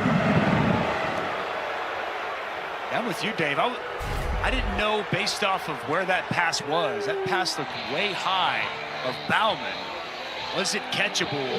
Contact there from Robert Spears-Jennings. He would have needed a pretty big lag to go up and catch that. Yes. He's 6'5" as it is. I don't know. 7'5" may not have gotten it done. The groan from the crowd, understandably so. That pass several feet above the head of the big tight end. So first down inside the 25-yard line.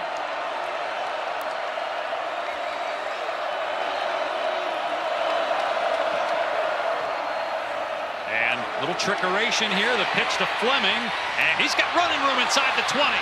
Inside the 10, and finally knocked out of bounds. Boy, it looked initially like he may gain nothing, and he turned on the burners and picked up 19. Bauman is the key block. You're going to see him reverse out, turn around, and really secure a key block to help spring Fleming on the perimeter. Good design and a nice block of Bauman on Billy Bowman.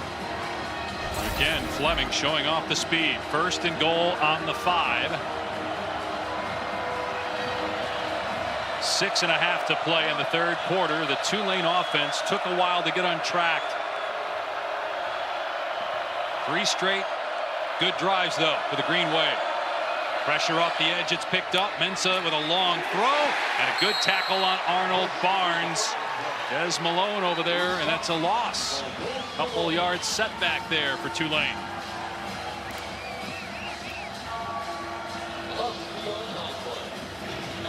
Talked about Alex Bauman here as a blocker, more so here on this drive. Big 6'5" target. He's got 3 red zone touchdowns on the season. Saw the Reggie Brown targeted last time here in the red zone. Second and goal after that 2-yard lost ball on the 7-yard line.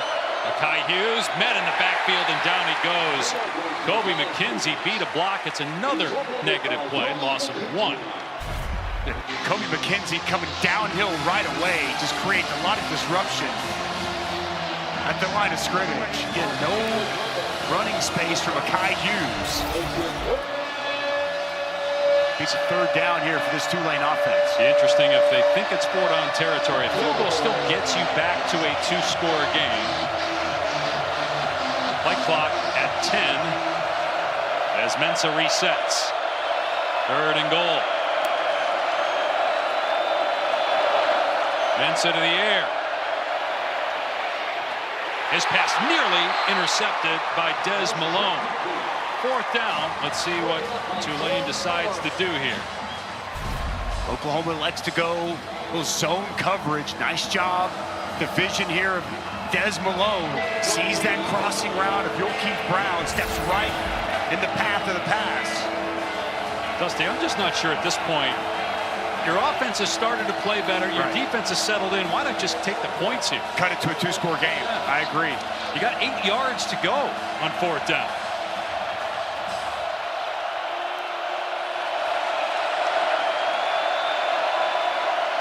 They fake the reverse. Mensah on the boot, finds Hughes. Can he get to the end zone? It's close. He got hit, and he got across. Touchdown, Tulane. He got hit inside the 1. Oklahoma saying he was down, but it's ruled a touchdown.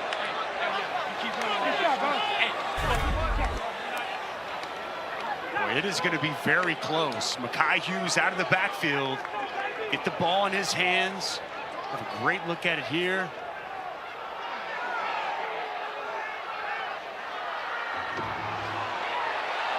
That's a touchdown. Yeah, right? sure looks like the front of that ball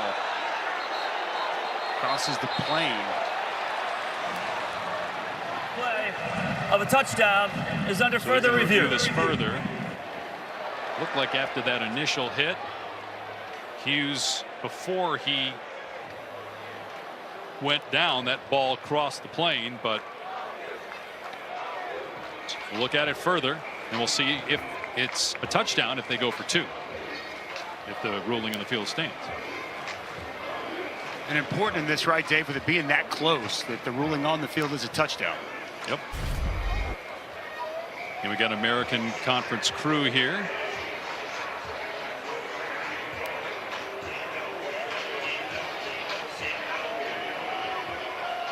I think the problem is going to be that if you the angle we showed you from the pylon was the best angle, and can you tell that the ball for certain, beyond all doubt, did not cross the front end of that goal line? And it's got to be indisputable video evidence beyond all doubt. And best view right here, Dave.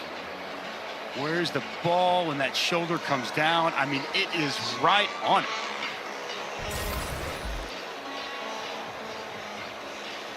They've got a lot better eyes than me if they can say that's beyond all doubt and it's not a touchdown. Feels like it's going to be a call that stands.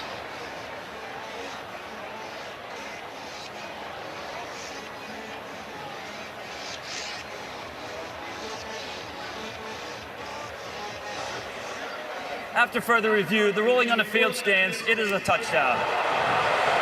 And now let's see here. Do they go for 2? Now they're going to kick the extra point.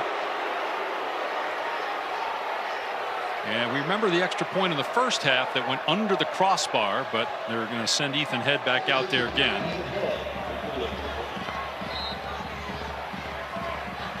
And it's a big point right here. 2-score game, but you'd only need a field goal and a touchdown as opposed to 2 touchdowns. And the kick is good. So it's an 11-point game. Plenty of time left. 4:45 to go in the 3rd quarter. Darian Mensah with a touchdown pass. Mekhi Hughes, very good runner last year. Become a very good pass catcher this year. Welcome back to Norman, Oklahoma. ESPN supports the College Football Playoff Foundation's Extra Yard for Teachers Week each year to celebrate great teachers across the country who've inspired so many of us. Nominate a great teacher in your community by visiting cfpfoundation.org. That's Gentry Williams, who's out due to injury, but big impact in his life has been fundamentals of technology teacher Lisa Stovall at Booker T. Washington High School in Tulsa. Gentry said recently that Mrs. Stovall's always been supportive of him, even when it was outside of class and he underwent ACL surgery. Also said that he didn't know much about computers before he attended her class, but she was incredibly effective as a teacher, helping him get prepared for the coding classes he took at OU. Be a touchback, and Oklahoma will start on the 25-yard line. Here are the featured college football games on ESPN Plus tonight at 6 p.m. Eastern time. So right literally this second. Virginia Tech, no DU. NC Central taking on North Carolina. Vanderbilt. Could the Commodores stay unbeaten? Georgia State. Diego Pavio done a great job leading the Commodores. And a big thank you to all of our teachers out there after spot for Gentry Williams. So thankful and appreciative of all of them everywhere. Meanwhile, Oklahoma's offense has stalled since late in the second quarter as Arnold is mauled and driven to the ground at the 27 after a gain of 2. It's been Tulane's offense that has been much better of late. Arnold a little slow to get up that time after the tackle by Gerard Henderson. This is a time, an interesting point here. This football game. See Patrick Jenkins once again getting some penetration. It was Gerard Henderson finishing it off. That D-line of Tulane getting some confidence. On 2nd and 8, Arnold's pass caught at the 30-yard line. First down, Burks up to the 40, and then he drives right through the defensive back, Lou Tillery, to the 42-yard line. We're just cushioning the slide. Just a simple hitch, and let Deion Burks pick up the yards after the catch. Delivers a blow to Tillery as he goes down. Man.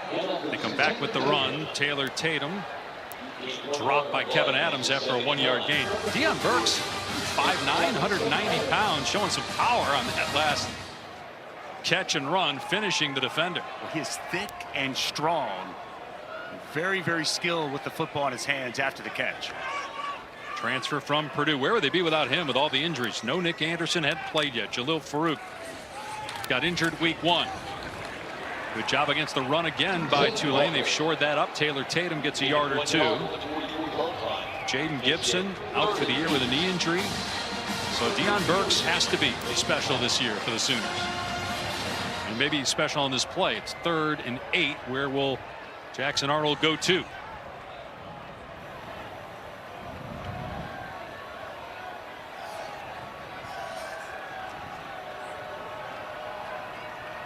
That's him in motion. Arnold to throw. Pressure on him, and he's sacked. It's Grubbs coming late. Takes down Arnold at the 37, a loss of 7. Oklahoma will have to punt it back to a hot offense. Well, they are dialing it up. First it's Sam Howard who comes, and you'll see Grubbs comes second, and he gets home, gets a big 3rd down stop with the sack. Times that blitz up perfectly. Unaccounted for. When momentum really starting to swing in the way of the Green Wave. Does this look like what we saw in the Oklahoma-Houston game so far? The offense is, you know, we obviously saw him go down, kick a field goal on the opening drive, but boy, just seen that Tulane defensive line close out that first drive of the second half, and here in the second drive, find a lot of success. Fleming with the fair catch at the 23. Folks getting a little nervous in Norman. Tulane still down 11, 24-13. Welcome back to Norman, Oklahoma, where the Sooners lead by 11. Tulane's offense, though, looks a lot different of late. Last 3 drives, 183 yards, 13 points, a missed field goal and a missed extra point. Just took them a while to get going. Just 50 yards their first 4 drives combined. But Darian Menson, his first road start, a guy that in training camp was initially listed 3rd on the depth chart at quarterback. He ended up winning the job. He has really settled down. Gonna run it. Hughes putting his head down and getting about 6 to the 29. They're starting to get him going too. Good movement off the left side.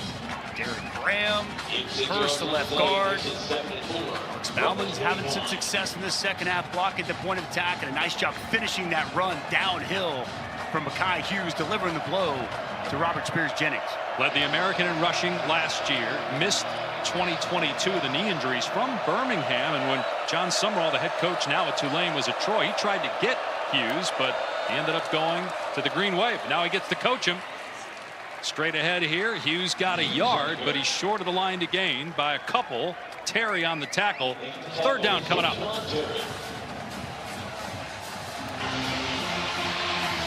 Closing in on 1 minute remaining in the third quarter. Oklahoma scored just 3 points in the third quarter this season.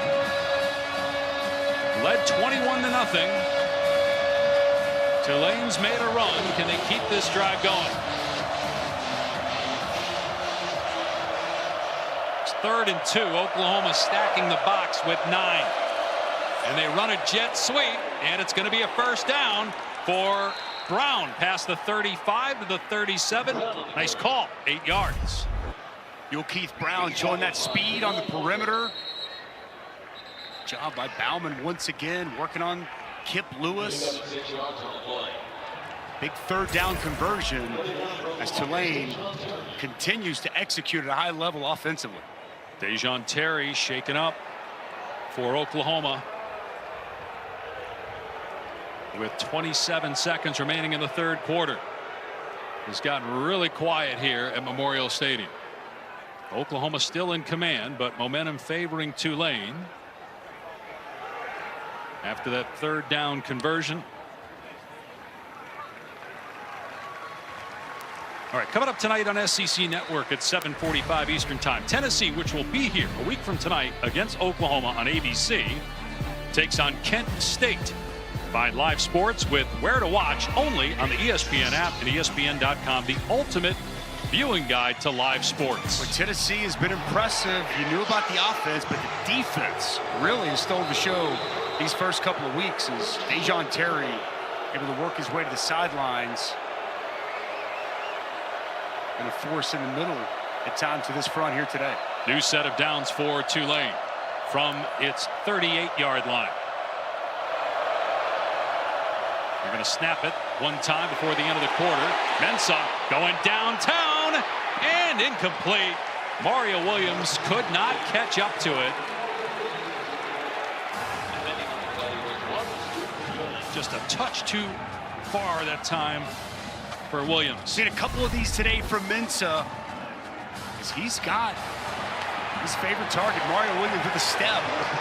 Robert Spears-Jennings, the safety, coming over the top, tries to undercut that, but the pass just too far out in front of Mario Williams. Just one catch for the former Sooner on the day. That was in the first quarter. 2nd and 10. Handoff, Hughes. And check that, it's Barnes. He ran out of running room, though, on the near sideline in front of the Oklahoma bench. They mark him out at the 36, so a loss on the play. It'll be 3rd and 12 when we come back. Oklahoma trying to close it out, up 11 as we go to the 4th. Welcome back to Norman, Oklahoma. You're watching the SEC on ESPN. ESPN's afternoon college football delivered by Papa John's. Oklahoma trying to get to 3-0 before Tennessee comes to town.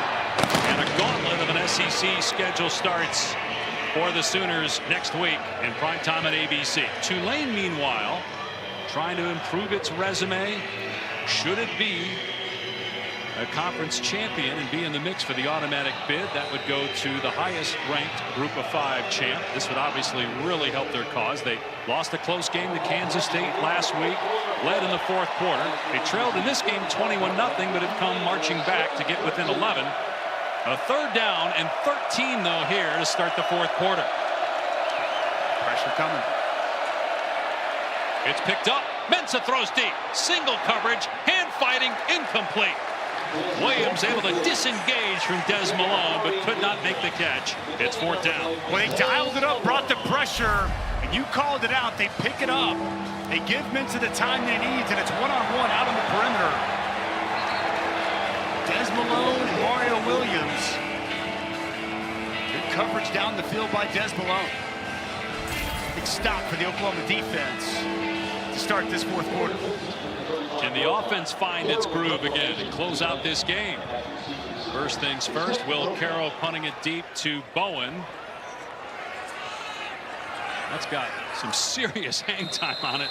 Fair catch made around the 27-yard line. Just a 38-yard punt. Coming up tonight on ABC. Kentucky takes on the #1 team in the country, Georgia.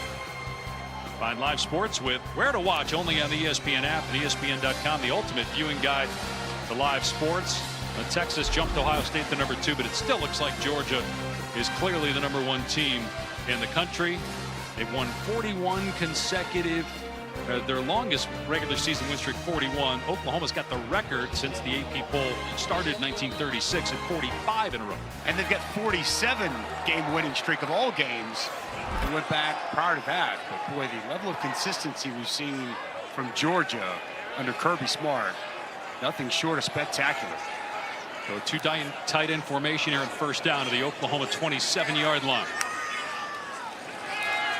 Arnold to throw, and on a crossing route hits Burks, but a short gain. Flag down. Burks tackled at the 30.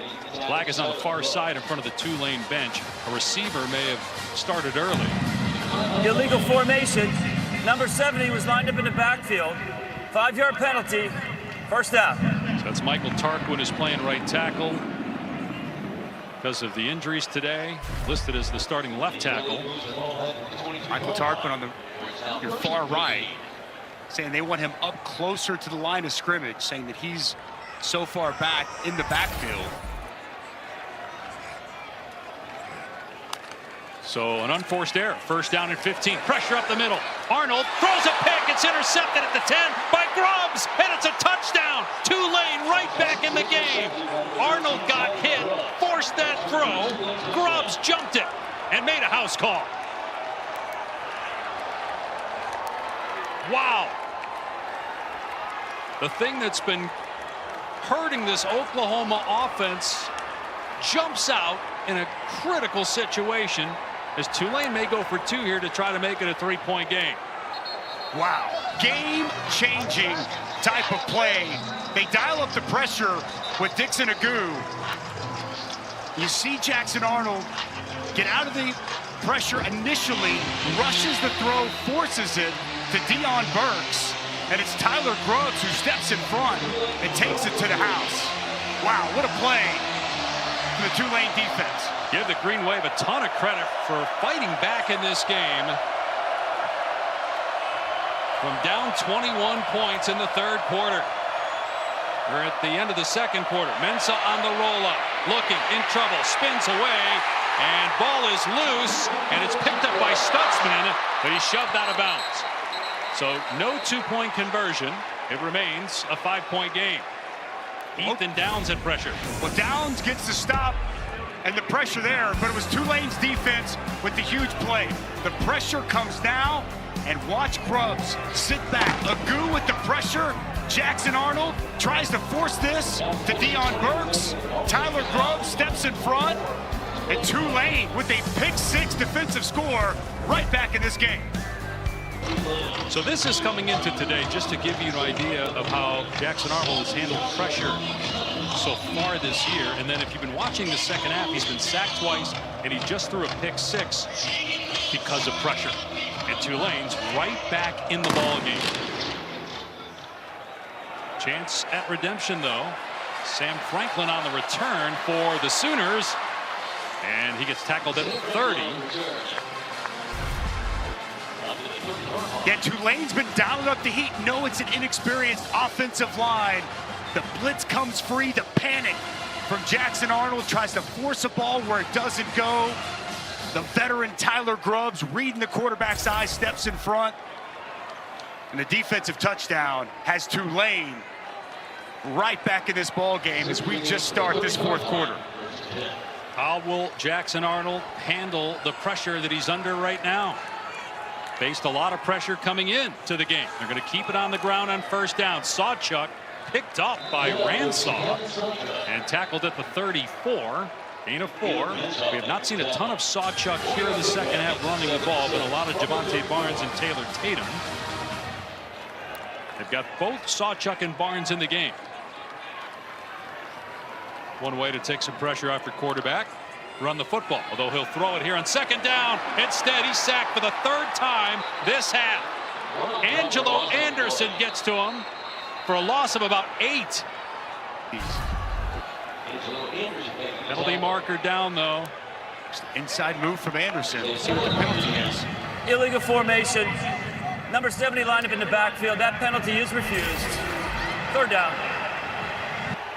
Tarquin again did that earlier. You just saw the sack there. So now it's 3rd down and about 14. Where they continue to attack the left side of this offensive line for Oklahoma.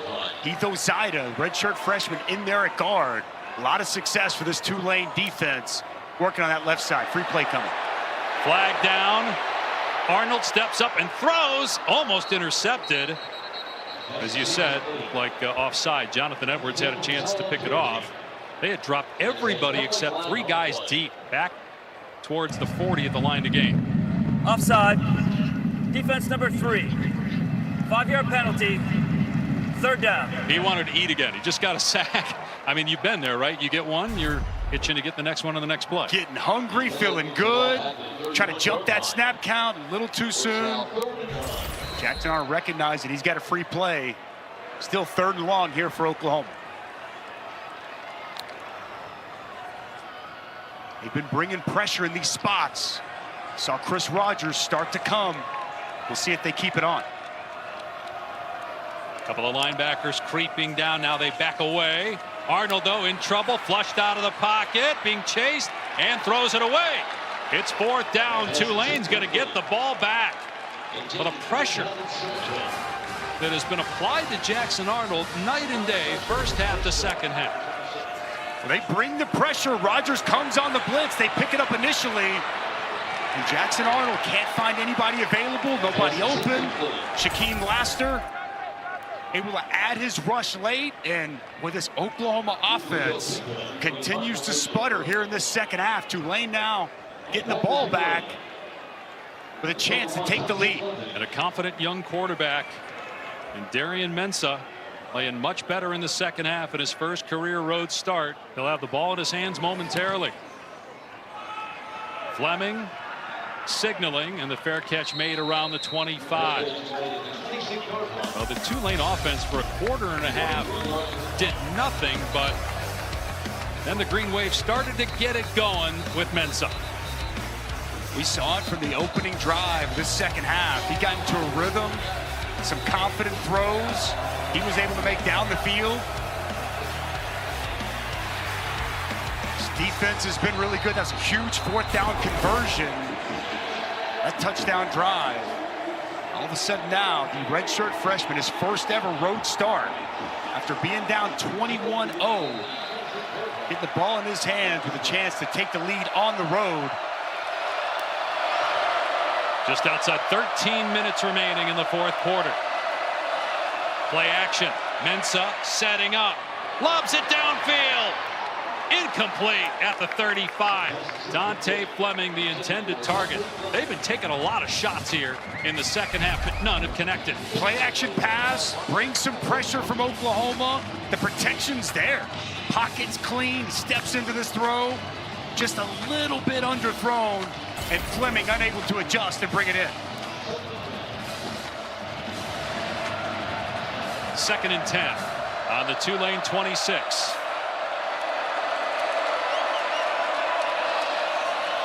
Hughes gets a carry. And he's grounded by Stutzman at the 29. So just a 3-yard gain. 3rd and 7. Darian Mensah, even though he has misfired on some of those deep balls, you can see why the coaches, when they met with us yesterday, talked about his poise and his moxie and how the team has rallied around him after he was not even a thought to be a starter in training camp early on. The numbers aren't great, but they don't tell the whole story of Mensah here today. See what he does on 3rd and 7.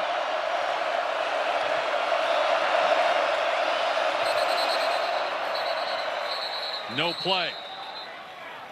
Got a timeout called by Tulane. Prior to the snap. Timeout. Oklahoma. First charge, timeout of the half. Called the timeout on defense before the snap. ESPN College Football is delivered by Papa John's. Better ingredients, better pizza. Better get you some. Welcome back here to Norman, where things are getting tight, and you're going to look live at Bill Biedenbach, who's the offensive line coach for Oklahoma not happy with the left side of his line, specifically Jacob Sexton and Heath Ozida. He said, know what the call is and let's block. And then you can see Jackson Arnold came over to get in on the conversation. They're trying to figure some things out. A lot of pressure on Arnold here in the fourth, guys. And they're hoping to get the ball back, Taylor, but the defensive line has to get a stop here. 3rd down and 7. Tulane down 5. Ball on its 29-yard line, coming back from trailing 21-0 in the latter stages of the first half. Redshirt freshman quarterback Darian Mensah facing pressure from Oklahoma, in trouble, throws it off his back foot, and it's incomplete. Brown was trying to come back to the ball as Omosigo was in the face of Mensah, who's just trying to get rid of it.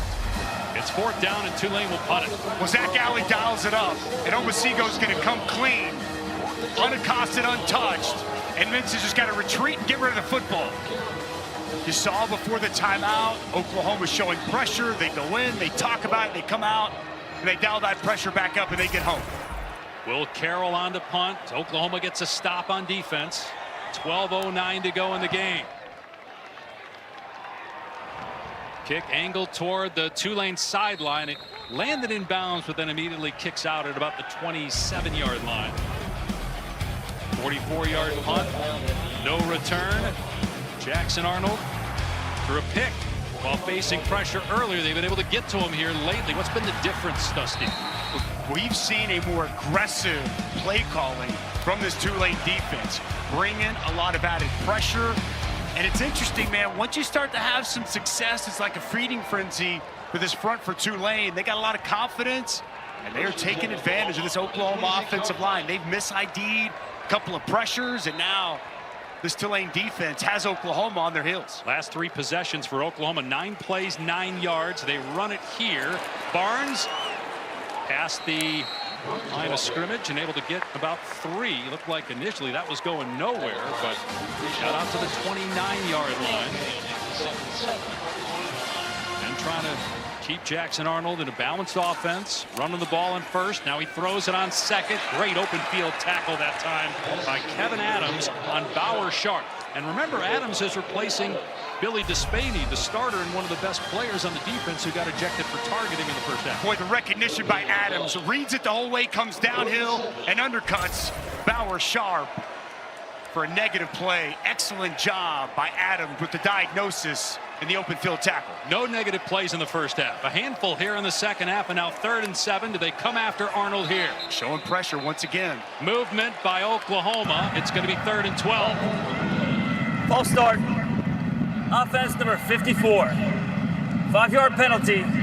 3rd down. So that was Wee-Woo. Again, all kinds of injuries up front, guys playing different positions, 3rd string center, guards playing tackle. It happens often, obviously, in football, but it seems like it's changing every series for Oklahoma because of their forces being depleted due to injury. All the movement. Well, you see there, walked up, a lot of bodies around the line of scrimmage, going to force this Oklahoma offensive line to try to identify if they're bringing pressure. They bail. Arnold with time over the middle, incomplete. Burks couldn't hang on at the 40-yard line. That would have been a first down. And Oklahoma goes 3 and out with 10:41 to play. Well, this time it's a 4-man pressure, and it's good protection for Jackson Arnold. He fires a strike right off the hands of Deion Burks. Best receiver on your team. You've got to come up with that catch.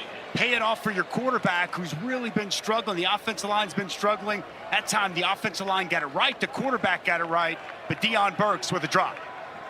And now Luke Elzinga on to punt from his 10-yard line. Tulane sets up the return. Good punt. Fleming backed up. Takes it on his 25. Makes the first defender miss. Flag down. Another flag down. Fleming still going, but this is coming back all the way to the 44, but again aided by a couple of penalties, and Tulane will be back inside its 20-yard line.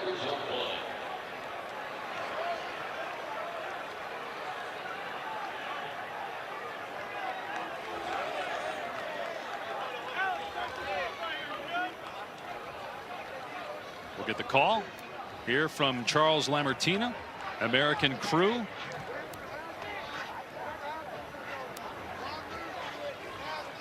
Tulane another opportunity to take the lead.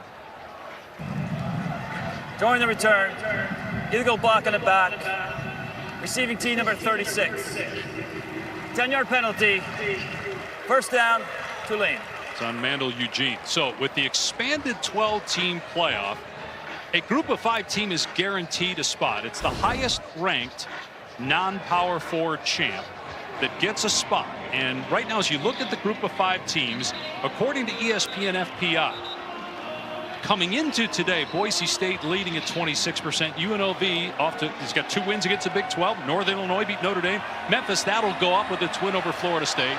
And Tulane also at 10%. Boise State played Oregon right to the wire. We saw Tulane go toe-to-toe with Kansas State a week ago in New Orleans, and now here in a dogfight with Oklahoma late. A win today for Tulane would go a long way.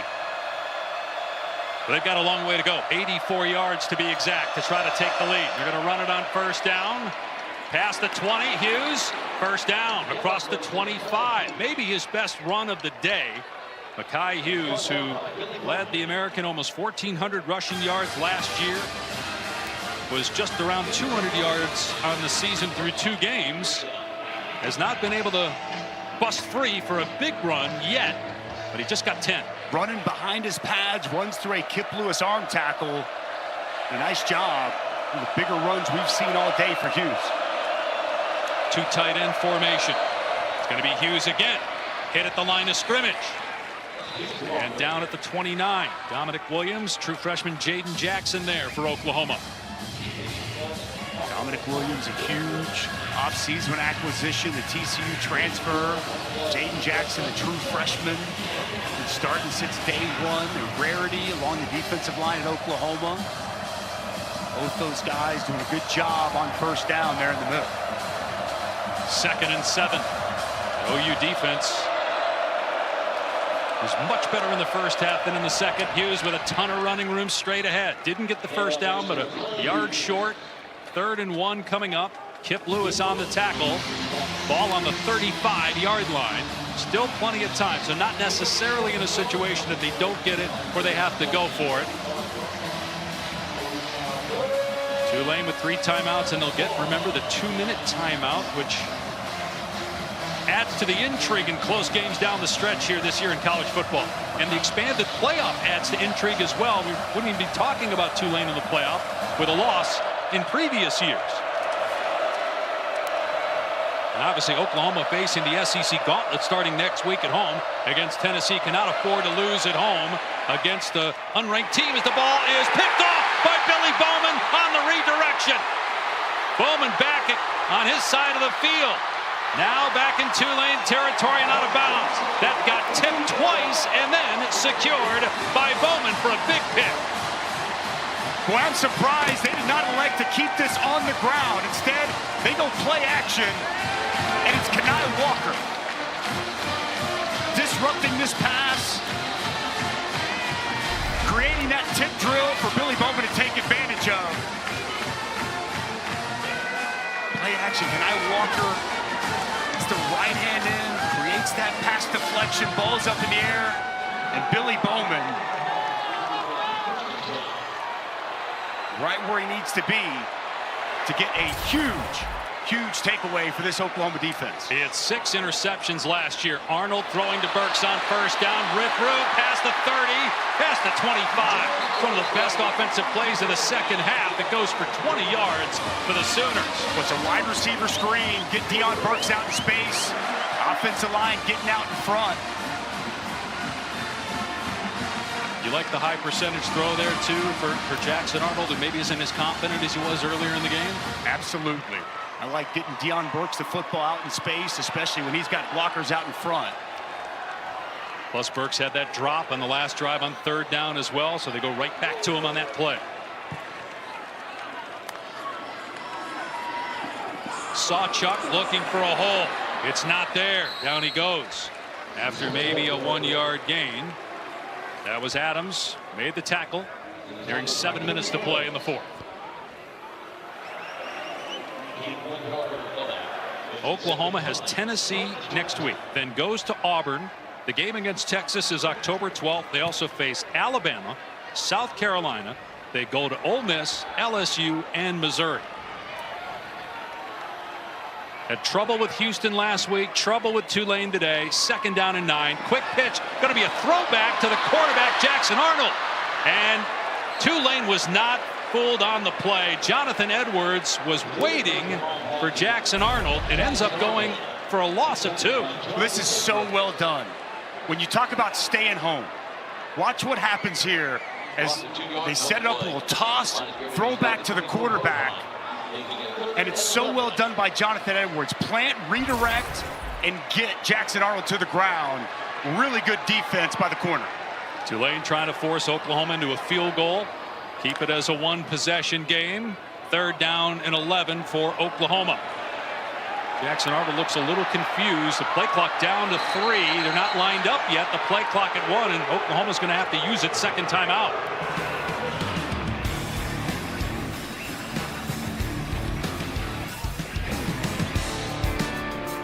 Oklahoma faced with a 3rd and 11 on the Tulane 24, leading by 5. Dave Pasch, Dusty Dvorak, and Taylor McGregor.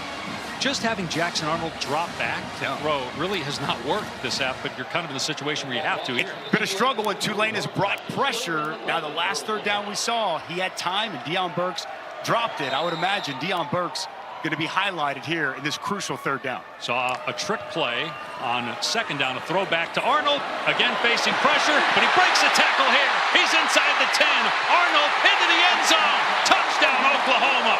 That's the Jackson Arnold we saw in the first half.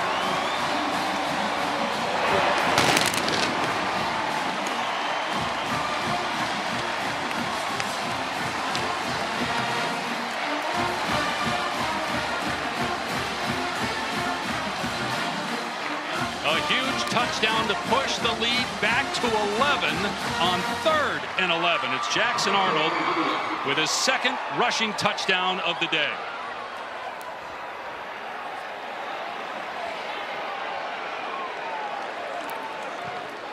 And Keltner puts it through. Well, we heard the report from Taylor earlier about the left side of that line. They're going to attack the left side of the line one more time, but you're going to see the blitz gets picked up. Freeze it right here, guys. And then this massive hole opens up right here.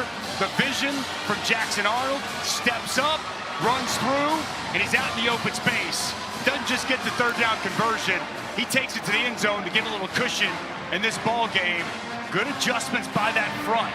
Nice block also by Taylor Tatum, the true freshman. Steps up, picks up that blitzing backer, and allows Jackson Arnold enough space to find the end zone. For a young man, so talented coming out of high school, waited last year behind Dylan Gabriel to get his shot. They give him the keys to the car. Things have not gone so well the last 2 weeks, but he makes the big play when it matters and forces Tulane now to have to score 2 touchdowns. 6 minutes remaining. Points off of turnovers, Dave. The defense on that 3rd and 1, Tulane elects to throw it. The tip pass, the Billy Bowman interception, and then the Jackson Arnold touchdown. But a bad kickoff that sails out of bounds. Tulane will have decent starting field position with no time up coming off the clock. Free kick out of bounds.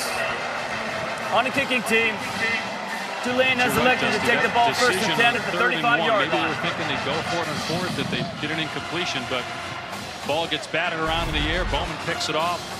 They get 20 yards on the first play after the interception and eventually get into the end zone. Tulane was having a lot of success on those first 3 plays of that drive, running the football. They get it 3rd and short, like to go play action.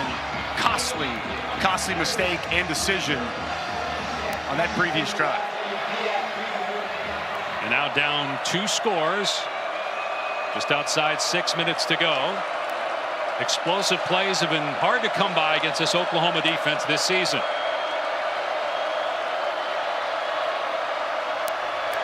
Benson to the air on 1st down, in trouble and sacked. R. Mason Thomas takes him down for a loss of 5 on the play. We talked earlier in this ball game The best pass rusher on this defense is Mason Thomas. He's going to win with his hands. Nice job getting the hands of the right tackle, Rashad Green, the dip around the corner, and a big sack on first down.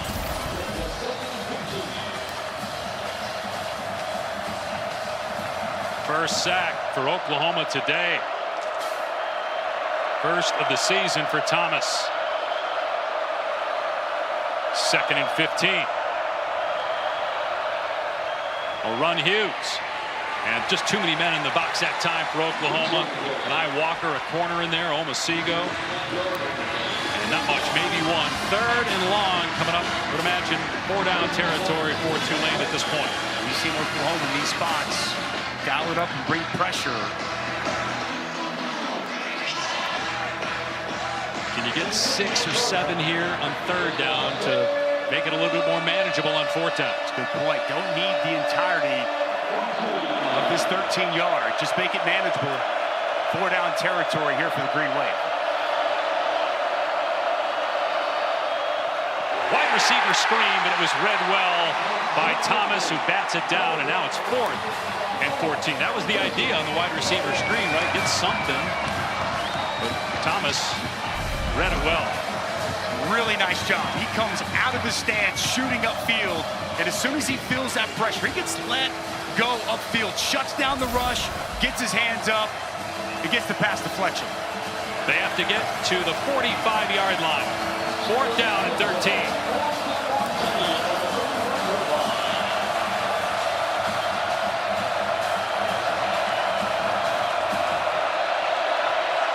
And the young quarterback, Darian Mensah, back to throw. Pressure off the edge. Mensah gonna get hit from behind and sacked. It's Thomas again. He owned that series for OU.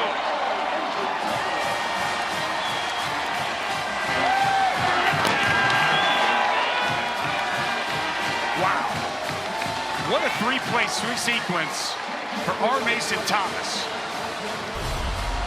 Been waiting on him to come to life last year. You're going to see him work up, and then he's going to work back inside with a good inside move. This is helped and set up by good coverage down the field.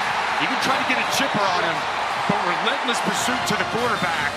And Mason Thomas with a pair of sacks, a pass deflection, and they're celebrating on the Sooner sideline. Oklahoma takes over on downs with 4:34 to go, leading by 12, 31-19. Try to run some clock here with the true freshman Tatum down to the 23. And we do get an additional timeout this year, so 4 opportunities for Tulane to stop the clock.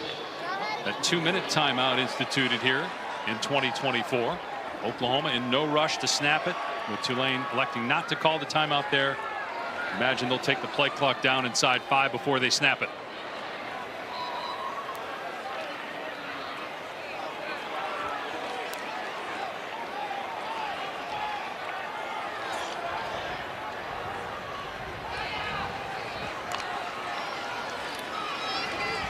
Tatum waiting very patiently to find the hole, and he pushes the pile down to the 20. It'll be 3rd down. The next snap will come around the 3-minute mark. If Tulane can hold Oklahoma to a field goal, still a chance, albeit slim. The 1st down here would be pretty much deadly if Oklahoma picks this up. And to your point, Dave, they snapped that football with 2 seconds left on the clock. We talked to Coach Venables. They had looked back at the Houston game. They didn't manage all the clock properly. They won't make that mistake again here. They snap it with 3 this time, and it's Arnold keeping it, and he's tackled for a loss back at the 22 by Kevin Adams, and now John Sumrall wisely takes his first time out, and because of the negative play there, would imagine Oklahoma tries the field goal, and so Tulane still needs 2 touchdowns. Kevin Adams, once again, open field tackle. As we said earlier in the first half, Bailey Despainey gets removed for targeting. Blow to Jackson Arnold as he hit the ground, and boy, Kevin Adams has stepped in, made some timely plays for this Tulane defense. Yeah, 8 tackles for Kevin Adams in this game, and a tackle for a loss right there. Bismani had 9 before he got ejected.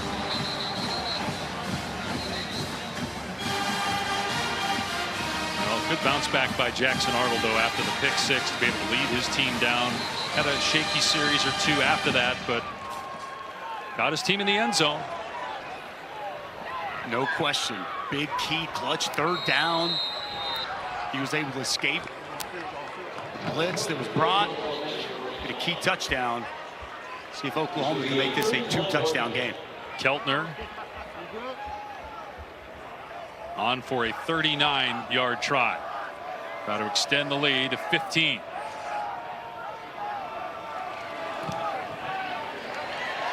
And that kick is perfect. So 2:55 remaining. Tulane needs 2 touchdowns and a 2-point conversion. 2 timeouts and then also the 2-minute timeout, which is an official timeout.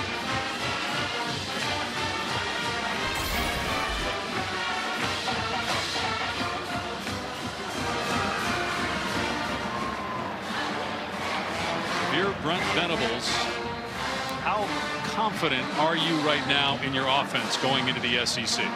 You scored 34 points in this game, but it doesn't feel like they scored 34 points in this game. Look, I think with as much youth and experience they have, we're seeing Heath Ozida for the first time in extended minutes. I mean, I think that they just want to continue to see this offense gel, get some cohesion, come together. The task is going to be tall. This is a really good Tennessee front and defense coming to town next week. Also a very good offense. It's a well-rounded team. I think you saw some signs of improvement. You need to continue to see more signs of improvement moving forward.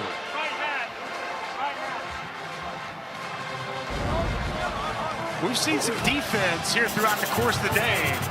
Take a look at some of the guys that really stepped up, showed out. Some Dusty's defensive dudes. Mason Thomas on that previous possession. A couple of sacks, big pass deflection, and Danny Stutzman always seemingly in the right spot. A tackling machine, back-to-back 100 tackle seasons. And how does he follow up a 15 tackle performance a week ago with 12 here today? Both these guys, integral pieces of this Oklahoma defense throughout the course of this ball game. I love how they added the eye black to the caricature. I think the long hair, though, would be better from your playing days. A little off balance was Mario Williams, and so he ends up losing a couple yards after the catch, and the clock's running. I don't think you saw the cartoon down lineman. If you look closely, Dave, he's got the flowing locks coming out of the helmet. Clock moving, 2nd and 12. Tulane down 15, 2 timeouts of their own, and then again the 2-minute timeout, which they'll get here shortly. Pressure off the edge. Mensah on the move, throws, and he's got a first down. You'll keep Brown. We're still outside 2 minutes, so the clock will not stop on first downs until we are inside 2. 16 yards. Nice job working to his left, throwing back across his body to locate Brown and move the sticks. Trying to get another play here before the 2-minute timeout. Mensah throwing to the sideline. Williams caught it and tackled at the 45. We're at the 2-minute timeout. And Tulane is in Oklahoma territory, trailing 34-19. Need a lot to happen, and a lot to happen quickly to have a shot.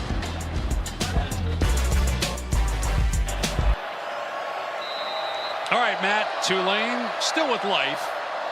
1:59 to go, down 15, 2 timeouts left.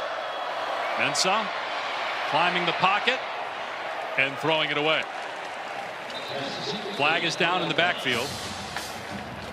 Going to be a hold on Tulane. Holding. Offense number 9. 10-yard penalty. First down. By the way, should Tulane score? Should. I'm not saying they're going to, but should they score? 3 years ago, they scored late. They recovered an onside kick, had the ball with a chance to beat Oklahoma here. Sooners ended up holding on to win that game by 5. First things first, 1st and 20 on the Tulane 45. Obviously, John Sumrall was not the coach then. It was Willie Fritz, who took Tulane from a 2-win team to a 2-loss team, and had more wins than any other group of 5 team the last 2 years. Mensah on the run. Oh, his helmet comes off as his head hit the turf hard there after the tackle by Spears Jennings. So he's going to have to come out for a play unless they burn a timeout here. But what do you do if you're John Sumrall? It's 2nd and 14. Do you save the timeout? I think he's going to call the timeout. I think he wants his quarterback in the ball game here late critically in this juncture. Face first to the turf there.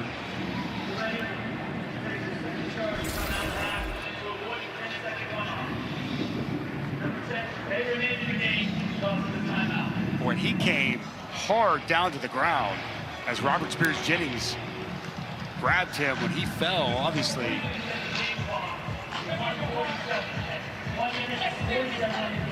Big collision for Mensah on the ground. You can tell, helmet back on, but he's in some pain. Now just one timeout left for Tulane.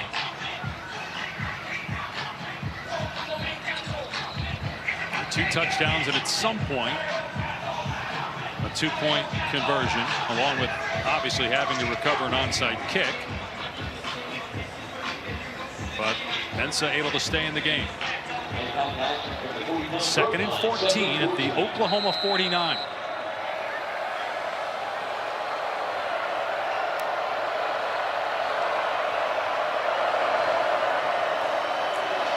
Mensah gets hit by Thomas, and Thomas takes the ball away from him. It'll be Oklahoma ball at the 36. What a 4th quarter for our Mason Thomas.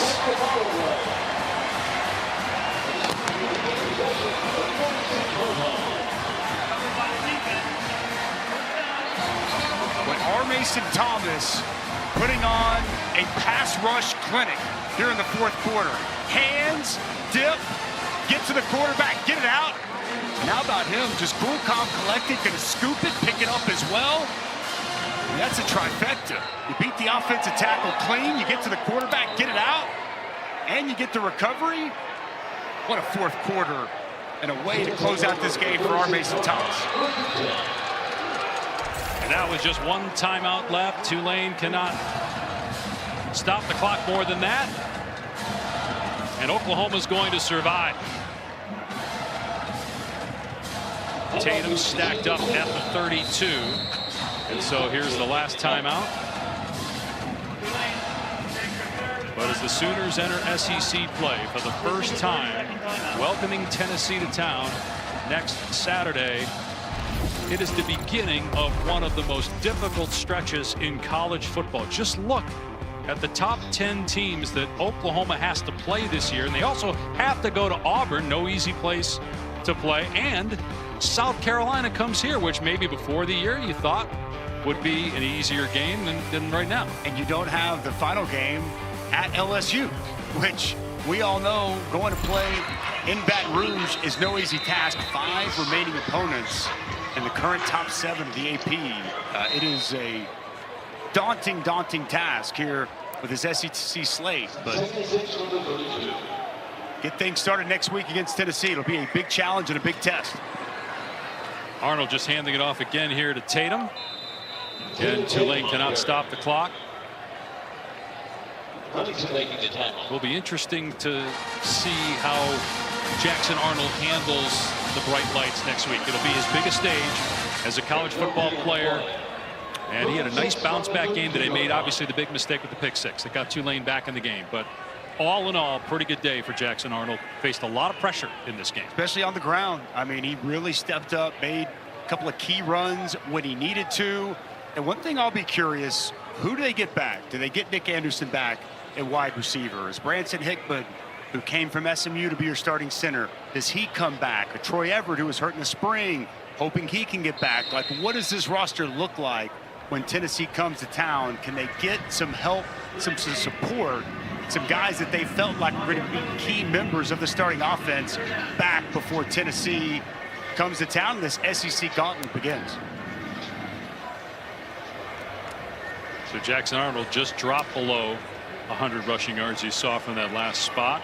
Jalen Hurts was the last to have 102 rushing touchdowns in a game. He did it twice in 2019. Trevor Knight, I know Sooner fans would have gotten that, but how many non-Sooner fans you said, who are the two guys? I think many would have said Jalen Hurts. I don't know how Kyler Murray. Most would have said Kyler Murray. Right? But not Trevor Knight.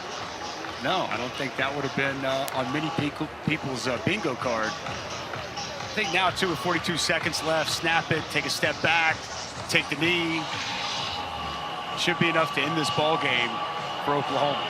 How good do you feel about the defense if you're Brent Venables going into next week? We already talked enough about the offense. What about that side of the ball? I mean, when you look at it, I mean, obviously the pick six that helped, put those numbers on the board. There's a little bit of time there to close out the first half, to start the second half, where Tulane kind of got into a rhythm, got into a groove.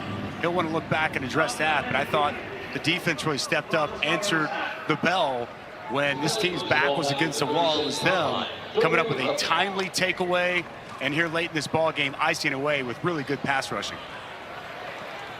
Arnold just somersaulting to the ground if we're running backwards to make sure it goes under 40 seconds. They don't have to snap it again. Yeah, the defense has given up only 28 points through 3 games. You touched on the pick six, inflating a little bit the number there for Tulane. The Green Wave had the ball twice in the 4th quarter with a chance to go down and take the lead. Oklahoma's defense comes up big. Jackson Arnold finishes a drive running for a touchdown on 3rd and 11.